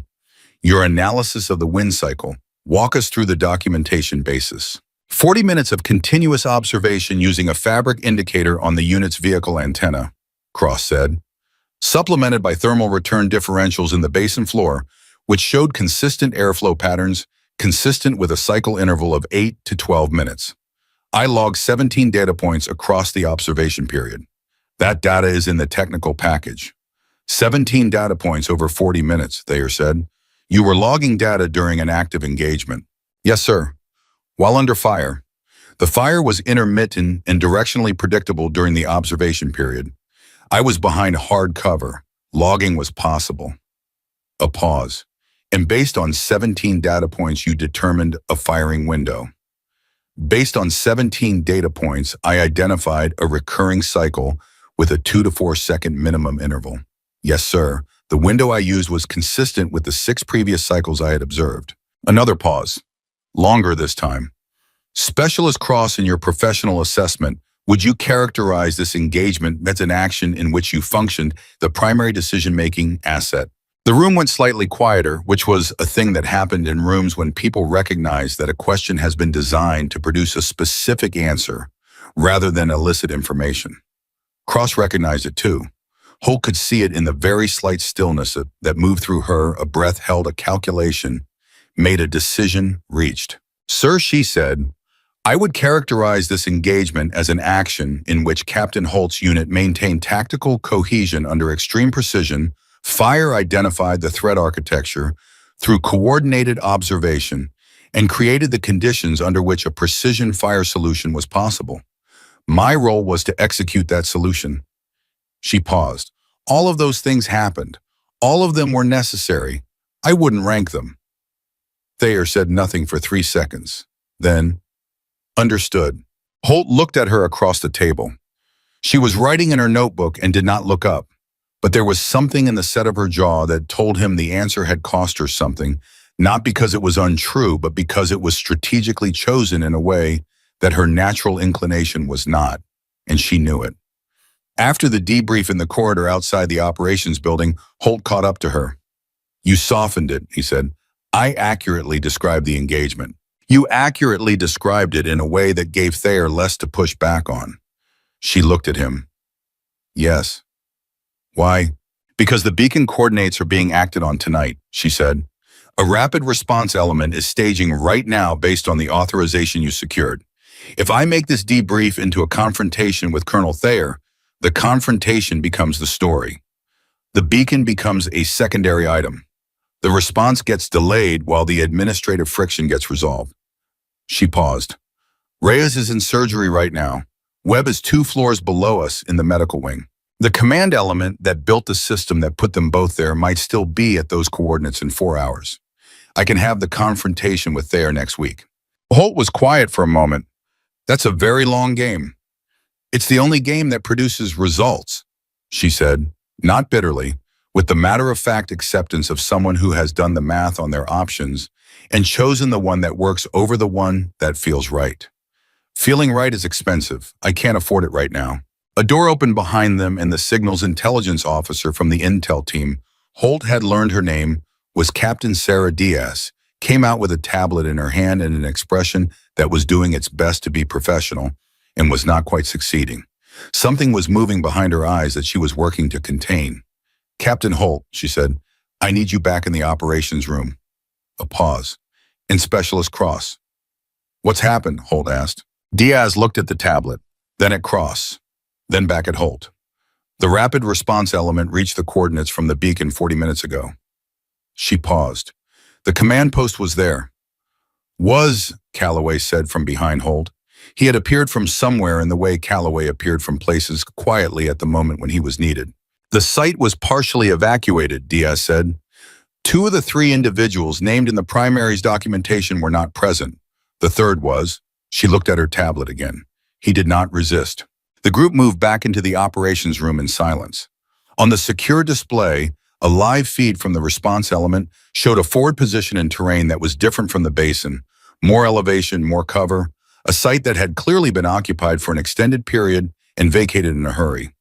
The kind of hurry that leaves things behind, equipment, documentation. In one corner of the feed, barely visible, a man sat with his hands secured, his head down. The other 2, Holt said to Diaz, how long had they been gone? Based on the site assessment, the response element estimates between 2 and 4 hours. She looked up. They moved before we got the authorization. Calloway said very quietly, the delay. Holt said nothing. The math was simple and brutal. The authorization process had taken longer than it should have. The rapid response element had been staged and ready within 20 minutes of his call. The additional time consumed by institutional verification and approval had been exactly the window the command element needed. 2 of the 3 were gone. The one who stayed, Cross said. She was looking at the feed at the man with his head down. He knew the others were leaving. What makes you say that? Diaz asked. His posture, Cross said. He's not shocked. He's not distressed in the way a man is distressed when he's been captured unexpectedly. He's tired. He's been waiting. She looked at Diaz. He didn't leave with the others. He chose to stay. Holt looked at her. Like the primary, like the case. Like the primary, Cross said. Same pattern. When the operation collapses, someone stays behind and talks. Not because they've been caught, because they were ready to. She paused. Someone on that side has been trying to end this for a while. They just needed the right moment. The man on the feed raised his head. He looked directly into the camera with the clarity of someone who knows he's being observed and has decided to make the observation unambiguous. He was older than Holt expected, late 50s, maybe 60, with a face that held the specific exhaustion of someone who has been carrying a weight for a long time and has finally set it down. Diaz said, he's been talking since the moment of contact. He asked immediately for a specific debriefing protocol and named a specific officer in the intelligence community he was willing to speak to. She paused. The officer he named has been investigating this operational network for 22 months. 22 months, Torres said. He had come in behind Calloway, still in his field gear, not having had a chance to change or clean up. He was watching the feed with the intensity of a man seeing the shape of something for the first time. That's before the Eastern Sector engagement. That's before everything Cross flagged, Calloway said. Cross was still watching the feed. He's been building a case from inside, she said. The primary, the buried documentation, this man choosing to stay, it's not coincidence. Someone inside the command structure has been systematically creating a record and positioning it to be found by the right people at the right moment. She looked at Diaz. The note in the case, the one in 2 languages, what did it say, the full text? Diaz looked at her for a moment. Then she made a decision that was visible in the fraction of a second before she acted on it, the decision of a person who has assessed risk and chosen trust. She read the note aloud. It was 43 words in English and a similar number in a second language. And it said in essence that the man who had built the system had built it under coercion, that the documentation in the case represented 3 years of compiled evidence, that he had positioned the beacon specifically to activate if the primary position was eliminated by a precision fire solution, because only a precision fire solution would indicate a level of operational sophistication sufficient to act on what the documentation contained.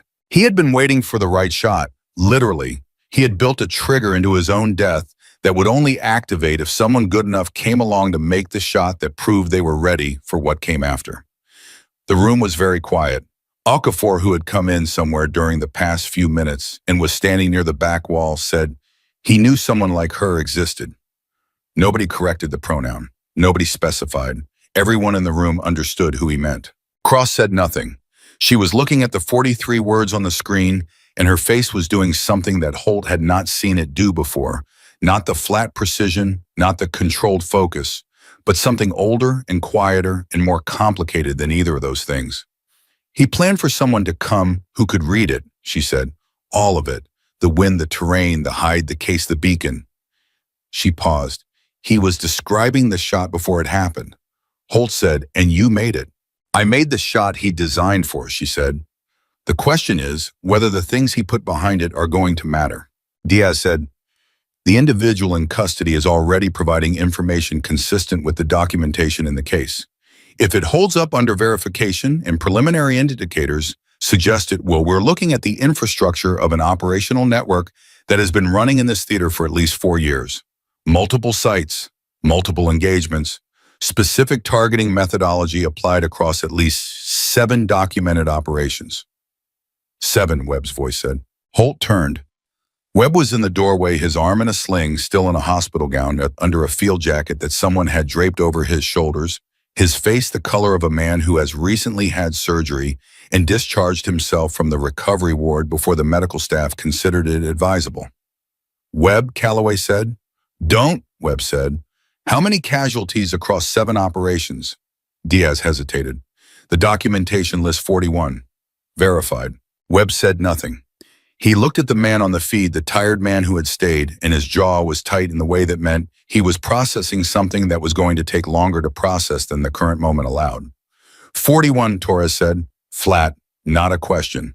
41 documented, Diaz said. The actual number may be higher. The documentation covers confirmed kills and confirmed wounded in action. It does not account for secondary casualties or downstream effects. Holt looked at Cross. Cross was looking at the feed. The tired man on the screen had lowered his head again. "The other 2, Holt said to Diaz, the ones who left before the response element arrived, do we have locations?" "We have last known, movement tracking is active." She paused. "They have a head start, and they know this theater." "They built this theater," Calloway said. "Yes." The silence that followed was the silence of a room full of people accounting for the gap between what had been achieved and what remained. The primary was gone. The case was in custody. One of 3 command element members was talking. But 2 people who had built and run a system responsible for 41 confirmed casualties at minimum were moving through terrain they knew better than anyone looking for them, and they had a head start measured in hours. Holt said, "I want in on the tracking operation of Captain Diaz began. My unit identified the threat architecture. My unit secured the site. My unit got the authorization that produced the custody of the individual who is currently providing the information that is driving the tracking operation." He paused. "I want in." Diaz looked at him for a long moment. Then she said, "That's above my authorization level." "I know," Holt said. "Whose level is it at?" It beat. "Currently, given the involvement of the intelligence community, the rapid response element, and the cross-jurisdictional nature of the documentation, it's at General Harwick's level." "Get me General Harwick."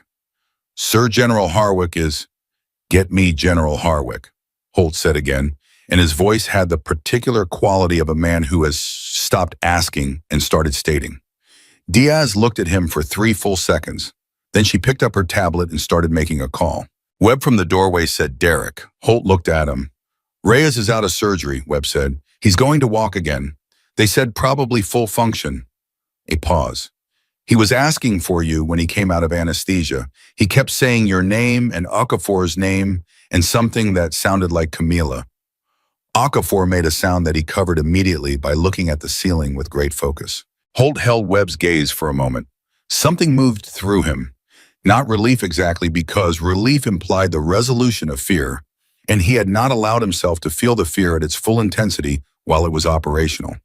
What moved through him was more like the release of pressure, the specific sensation of a weight that had been precisely counterbalanced finally being set down. "Good," he said. That was all, but it was everything. Cross was watching him. When he looked at her, she gave him the small nod, the same nod she had given Webb when he said "good shot." The acknowledgement of something accurate without making it larger than it needed to be. Diaz said, "I have General Harwick's aide. He wants to know the basis for your request." Holt picked up the tablet. "Tell him I have specialist Lena Cross with me. Tell him she has documented analysis connecting today's engagement to the Eastern Sector engagement 14 months ago. Tell him she has been flagging this operational network for 14 months through proper channels, and that the documentation she accumulated during that period, combined with the primary's documentation from the case, constitutes the most comprehensive threat profile of this network in existence." He paused. "And tell him if he wants that analysis applied to the tracking operation, the asset comes with it." Diaz stared at him. Cross stared at him. Calloway, who was watching all of this from his position near the wall, made a sound that might under other acoustic conditions have been a laugh. Diaz relayed the message. The hold lasted 4 minutes and 17 seconds.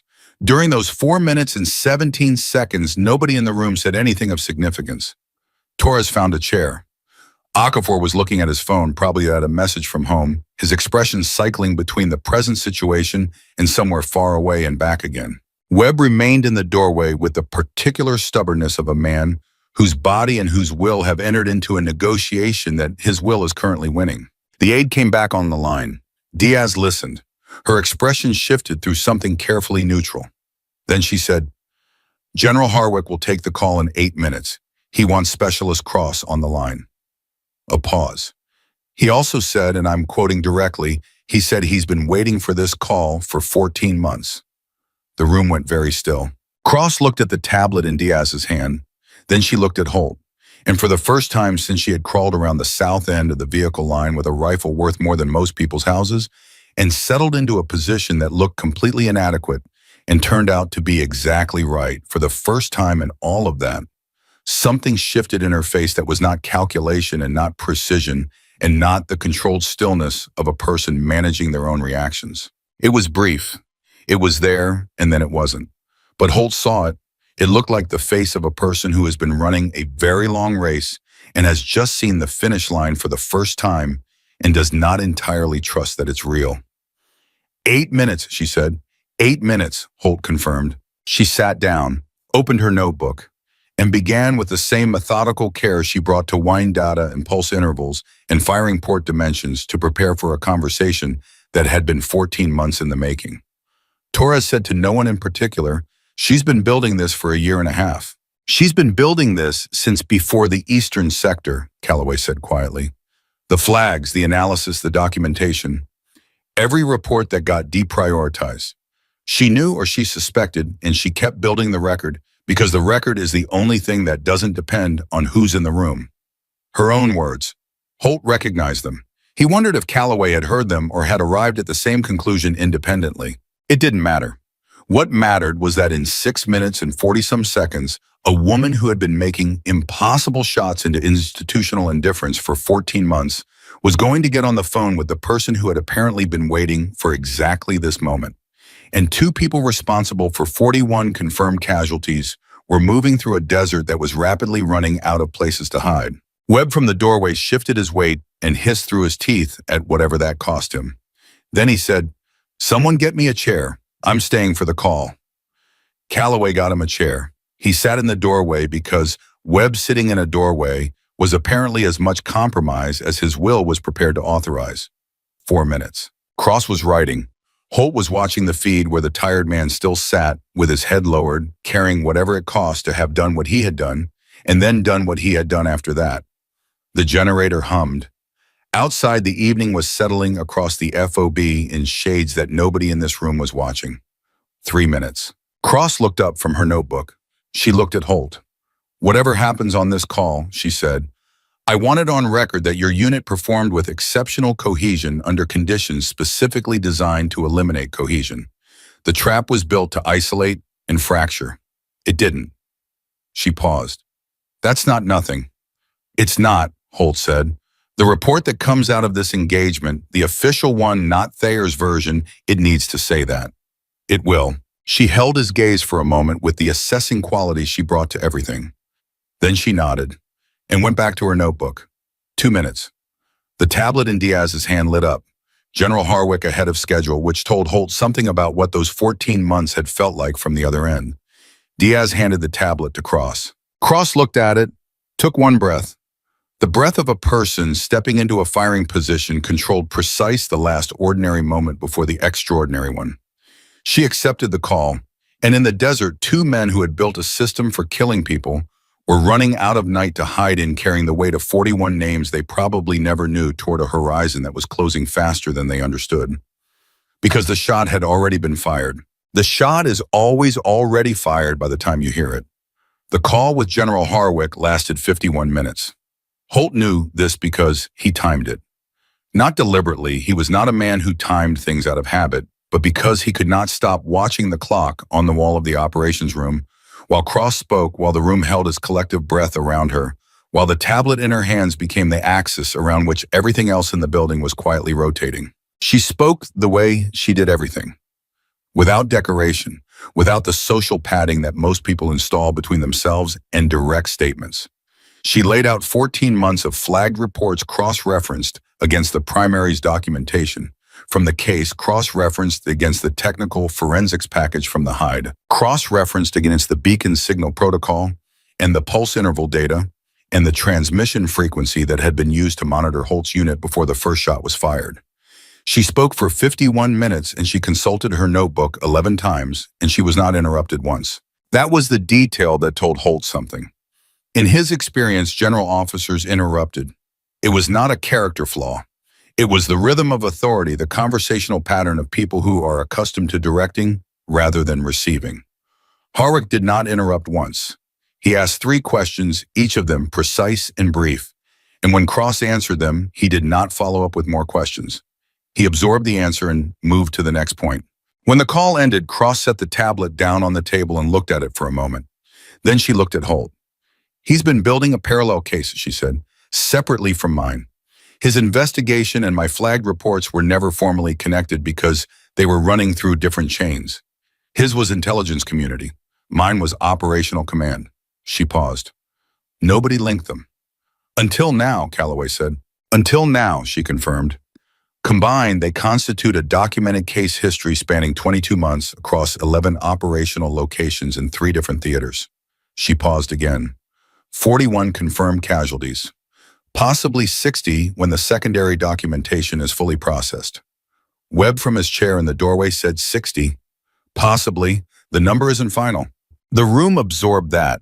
60 was not a number that could be absorbed quickly. It settled like weight, like something physical pressing down on the people in the room who had each, in the last several hours, come within a specific margin of becoming part of that number. Torres said, "The 2 who ran, Harwick has them." "Harwick has assets moving," Cross said. He wouldn't specify further, but the documentation from the case gives specific aliases, communication protocols, and known fallback locations for both individuals. He said. She paused and something moved through her expression, briefly. He said the fallback locations were already being watched, had been watched for 6 weeks. They were being watched because of a flag I submitted 8 weeks ago that identified those locations as potential command infrastructure based on signal pattern analysis. Calloway went very still. "A flag you submitted 8 weeks ago. That was also deprioritized?" Holt asked. "Filed and acknowledged," Cross said, "not acted on. But it was in the system, which means Harwick's people found it when they started pulling documentation tonight, and the watch on those locations was already in place when the 2 individuals arrived there approximately 90 minutes ago." The silence that followed had a quality that was different from all the silences that had preceded it. This was not the silence of people absorbing bad news or managing fear or accounting for loss. This was the silence of people watching a very long thread finally pull taut. Diaz said quietly, "They walked into a watch that was already there because of her report." "Yes," Cross said. Okafor from the back of the room said, "So it worked. Everything she submitted, it all worked. It just worked slowly. It worked because today happened," Cross said, and there was no satisfaction in her voice. Just the flat accuracy of a person describing cause and effect. The reports existed. The analysis existed. Harwick's parallel investigation existed. But none of it was sufficient on its own to produce action. Today was the trigger, the shot, the case, the beacon, the custody. That was the event that gave everything else operational weight. She looked at the tablet. Without the shot, the reports stay filed. Without the reports, the shot is just a tactical outcome with no strategic consequence. Holt looked at her. "You needed each other." She looked back at him. "Yes. You and Harwick's investigation, both building toward the same thing from different directions, and neither one sufficient alone." "Yes. And the primary," Holt said slowly, "he knew that. That's why the trigger was a precision fire solution specifically.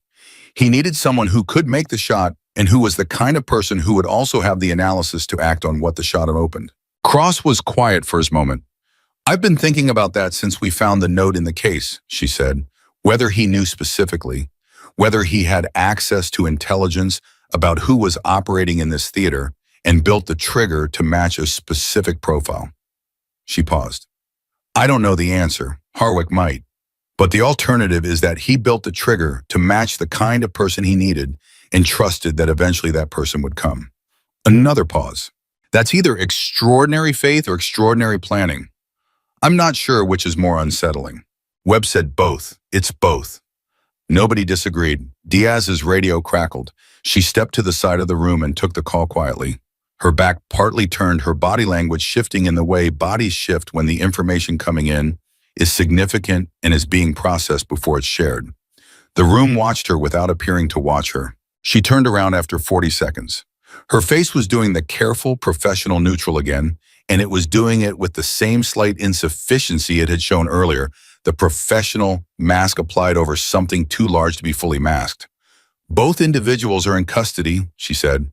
The room exhaled, not loudly, not dramatically. The exhale of people who have been holding something specific and have just been permitted to release it. Torres looked at the ceiling briefly. Calloway nodded once slowly, the nod of a man completing a calculation.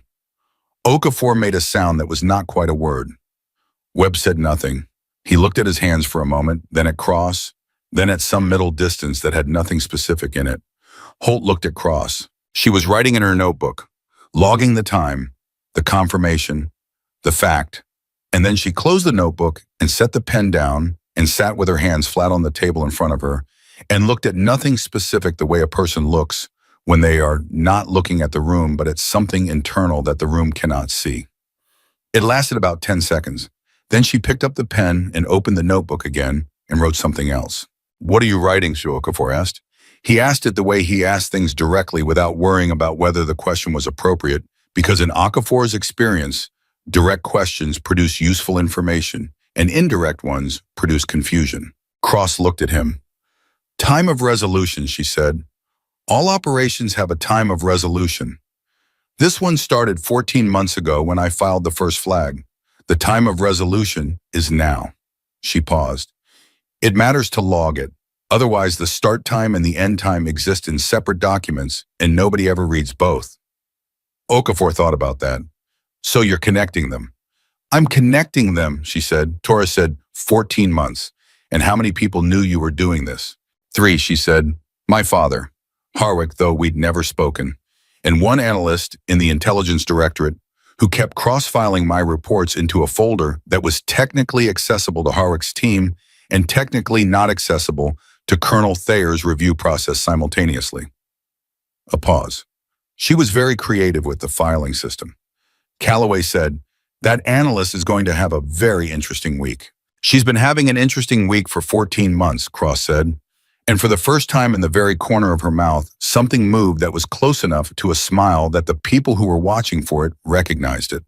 It lasted about 2 seconds. Then it was gone, and she was back to the notebook. Holt stood up.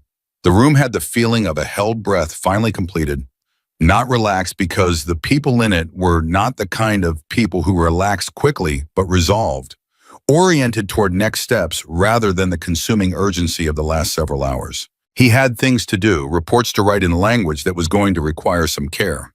Language that accurately reflected Cross's role without triggering the administrative friction that Thayer would use to delay and dilute. Calloway would help with that. Calloway had a gift for language that was technically precise and strategically positioned, simultaneously a gift he deployed with the same quiet efficiency he brought to everything else. He had a visit to make to Reyes, and to Webb, who was currently in a chair into the doorway looking like a man who had won an argument with his own body and was not going to acknowledge how much it had cost him to win it. He had documentation to submit to Harwick's process through channels that would go over Thayer's head and that would require justification and that he was completely prepared to provide. He had, in other words, work. The particular work that comes after the extraordinary event, the ordinary essential grinding work of making sure the extraordinary event produces lasting consequences, rather than a single moment of resolution that closes over and leaves no trace. But first, Cross, he said. She looked up. The official report, he said, the one that goes into the permanent record, not Thayer's version, the one with Harwick's documentation attached. Your name is going to be the primary precision fire asset, not supporting element. Primary asset. He paused. I need you to be prepared for the friction that creates. I'm aware of the friction, she said. I know you are. I'm telling you I'm going to be in it with you. He said it simply without the weight of a declaration, the way you say things that are just true. Whatever Thayer files and whatever administrative response comes back, wherever this goes, the documented record is going to say what actually happened, because that's the only thing that protects the next unit that goes into a basin like that one. She held his gaze. The assessing quality was there, and this time it was not assessing the situation or the variables or the wind cycle. It was assessing him, and this time the assessment took longer. You understand, she said finally, that protecting the next unit is exactly what I've been trying to do for 14 months.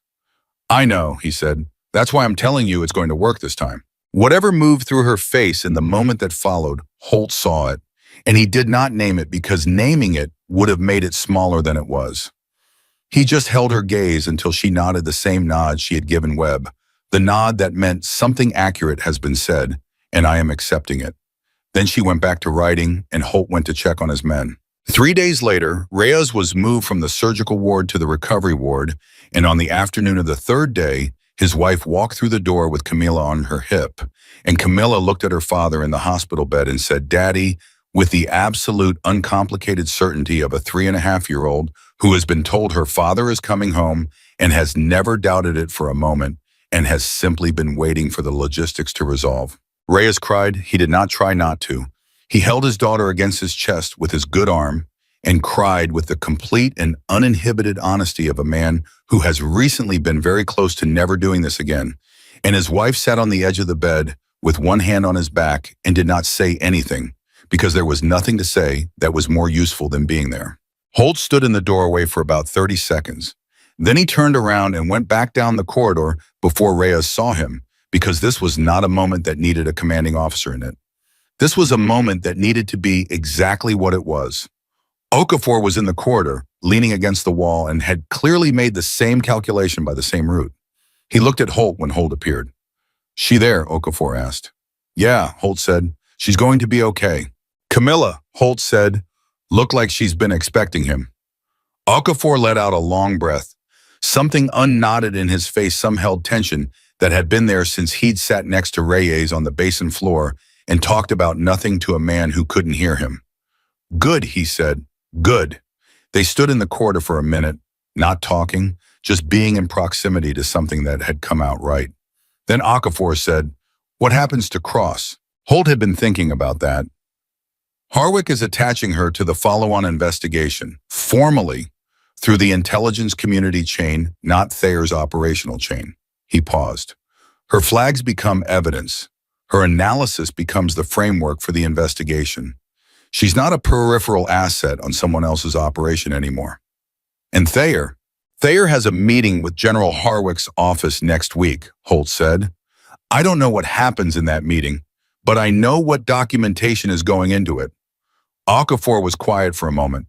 14 months, he said. "She spent 14 months filing reports that nobody acted on.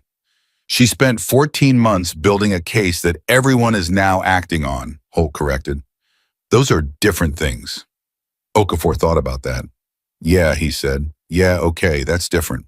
2 corridors away and 1 floor up, in a small room that had a window and a chair and a desk, Lena Cross was on a call with her father. Holt didn't know this at the time. He found out later from Calloway, who had been passing the room, and heard her voice through the slightly open door, and had noted without intrusion that it sounded different from her operational voice, softer not in volume but in texture. The voice of a person who has put down the precision instrument for a moment and is speaking as a human being to another human being who knew her before she became what she became. Her father asked Calloway said how it went, and Cross said, "The wind dropped for 2 seconds. I waited for it, and then I fired." Her father said something that Calloway couldn't hear, and Cross said, "You were right. It went where the world allowed it." That was all Calloway heard before he was far enough down the corridor that the words became indistinct. But he told Holt that evening, and Holt carried it the way you carry things that clarify other things, not heavily but completely, the way a key carries the shape of the lock it was made for. 1 week after the basin, the official report was filed. Holt's name was on it. Cross's name was on it, listed as primary precision fire asset, with full technical documentation of the wind analysis, the hide identification, the shot data, and the strategic consequence chain that had followed from the engagement. It went into the permanent record through 2 channels, simultaneously Holt's operational chain and Harwick's intelligence community chain, filed on the same day at the same time, by prior coordination, so that if one version was challenged or deprioritized, the other existed independently and in a different system. Thayer filed a competing report 4 days later. It listed Cross as a supporting asset. It characterized the precision fire element as incidental to the unit's tactical management. It used the word incidental 3 times in the first 2 pages. The competing report was reviewed by Harwick's office and placed into the investigative documentation file, not as a conflicting account, but as evidence of the administrative pattern that Cross's own flagged reports had been describing for 14 months. It became, in other words, exactly the kind of document that proves the thing it was trying to disprove. Nobody told Thayer this. Holt suspected Thayer found out eventually, but he never confirmed it and did not pursue it. That battle was being fought in rooms he was not in by people with different tools than his, and his job was to give them the ammunition and trust them to use it. His job for now was his unit. Webb was cleared for light duty 3 weeks after the engagement. The first thing he did on his first day back was find Cross in the operations building and stand in front of her with the expression of a man who has something to say and has been waiting until he could say it properly. "The shot," he said. She looked at him, waited. "I've been doing this for 16 years, Webb said. I've worked with some very good people. I've seen some very good things done under very bad conditions." He paused. "What you did in that basin, the analysis, the wind tracking, the identification of the hide, and then making that shot, that's the best thing I've seen done in 16 years. And I want you to know that I said that. On the record or off whatever you want. But I said it." Cross looked at him for a moment. "On the record?" she said. Webb almost smiled. "On the record," he confirmed. She nodded, the small nod, the nod that accepted something accurate without inflating it. Torres told that story for years afterward. Not the shot, the nod. He said the nod was the part that told you everything you needed to know about who she was. Holt thought about it differently. He thought the shot was the nod in a way both of them were the gesture of a person who had done what was required completely and precisely and then closed the moment and moved forward. No performance, no claim, no waiting to be seen, just the work done correctly and then the next thing. 6 weeks after the engagement, Reyes was cleared for physical therapy. He walked the length of the corridor on his own slowly with a gait that was slightly asymmetrical, in a way the doctors said would resolve over time, and Okafor walked beside him the whole way saying absolutely nothing useful and being there for exactly what was needed. 8 weeks after the engagement, the first of the 2 individuals captured from the command element was formally charged. The documentation from the case provided the evidential backbone. Cross testified to the technical analysis in a formal proceeding that lasted 2 days. She answered questions for 2 days with the same precision she brought to everything and at no point required clarification or correction on any technical point. The second individual entered a cooperation agreement 3 weeks after that. The network as a functioning operational entity was dismantled. The 11 sites identified in Harwick's parallel investigation were secured. The system that had killed 63 people, the final verified number was 63, not 60, not 41. That system was taken apart piece by piece, and the documentation that made it possible to do so had been built in significant part by a 27-year-old woman filing reports through proper channels for 14 months, while her commanding officer marked them as deprioritized. Holt received a commendation. So did Calloway. Torres and Vasquez received unit citations. Okafor received a separate citation for his sustained care of a wounded soldier under fire, which made him uncomfortable in the specific way that recognition makes people uncomfortable when they were simply doing what needed to be done and don't think of it as heroism. Cross received a formal reassignment to Harwick's investigative unit. It was presented administratively as a lateral transfer.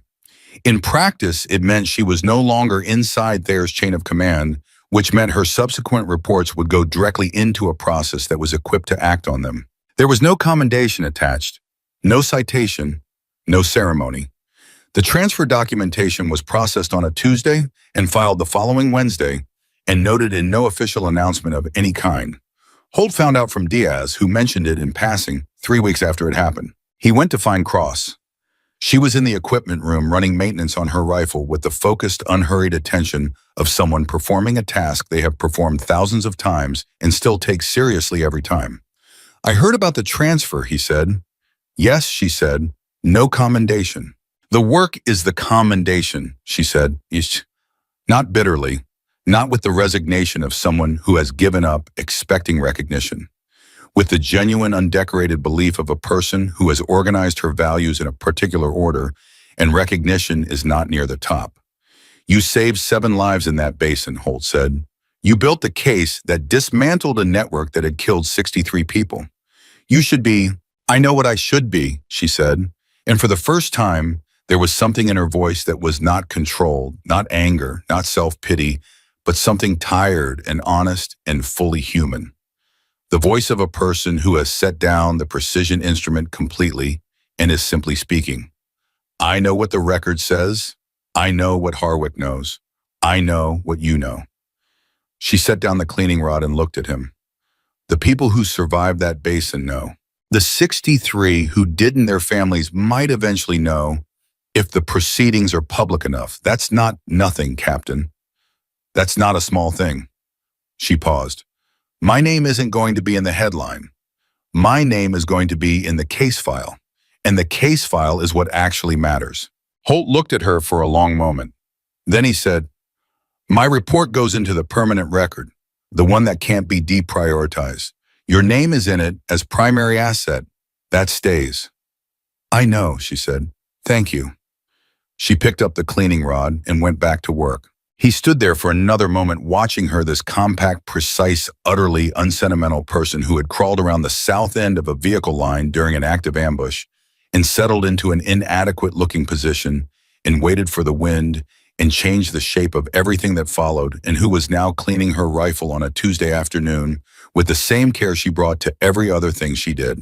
He thought about her father's words, the ones she had carried from wherever she had learned to shoot into every desert she had ever worked in. A bullet doesn't go where you aim.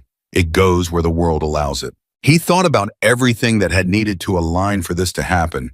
The 14 months of reports, Harwick's parallel investigation, the analyst with the creative filing system, the basin's geometry, the wind cycle, the 2 to 4 second window, the primary's dead man switch, the case, the beacon. All of it, every variable converging at the moment when a woman pressed her cheek to the stock of a rifle and went perfectly, absolutely still. Reading the world is the hard part. She had been reading it for 14 months, building toward a moment she didn't know the shape of, but trusted would come, because that is what you do when you are the kind of person who does not mistake patience for passivity or stillness for surrender. The shot had been the easy part. Everything before it and everything after it, the long, invisible, unrecognized, uncommended work of a person who understood that war is not about strength, that it has never been about strength, that it is about reading what is true and waiting for the world to allow what needs to happen. And then when the wind drops and the variables align and the moment arrives, being completely irreversibly ready. She had been ready. The world had allowed it. And 63 names had a reckoning that would not have existed without one woman alone in a firing position, holding still for exactly long enough. That was enough. It was always enough, even when no one said so. Even when the headline went somewhere else and the ceremony happened without her name, and the Tuesday transfer document sat in a file that nobody would read unless they were already looking. Even then, the shot had happened. The case was built. The network was gone. The men who had survived the basin were alive to go home to their lives and the people waiting in them.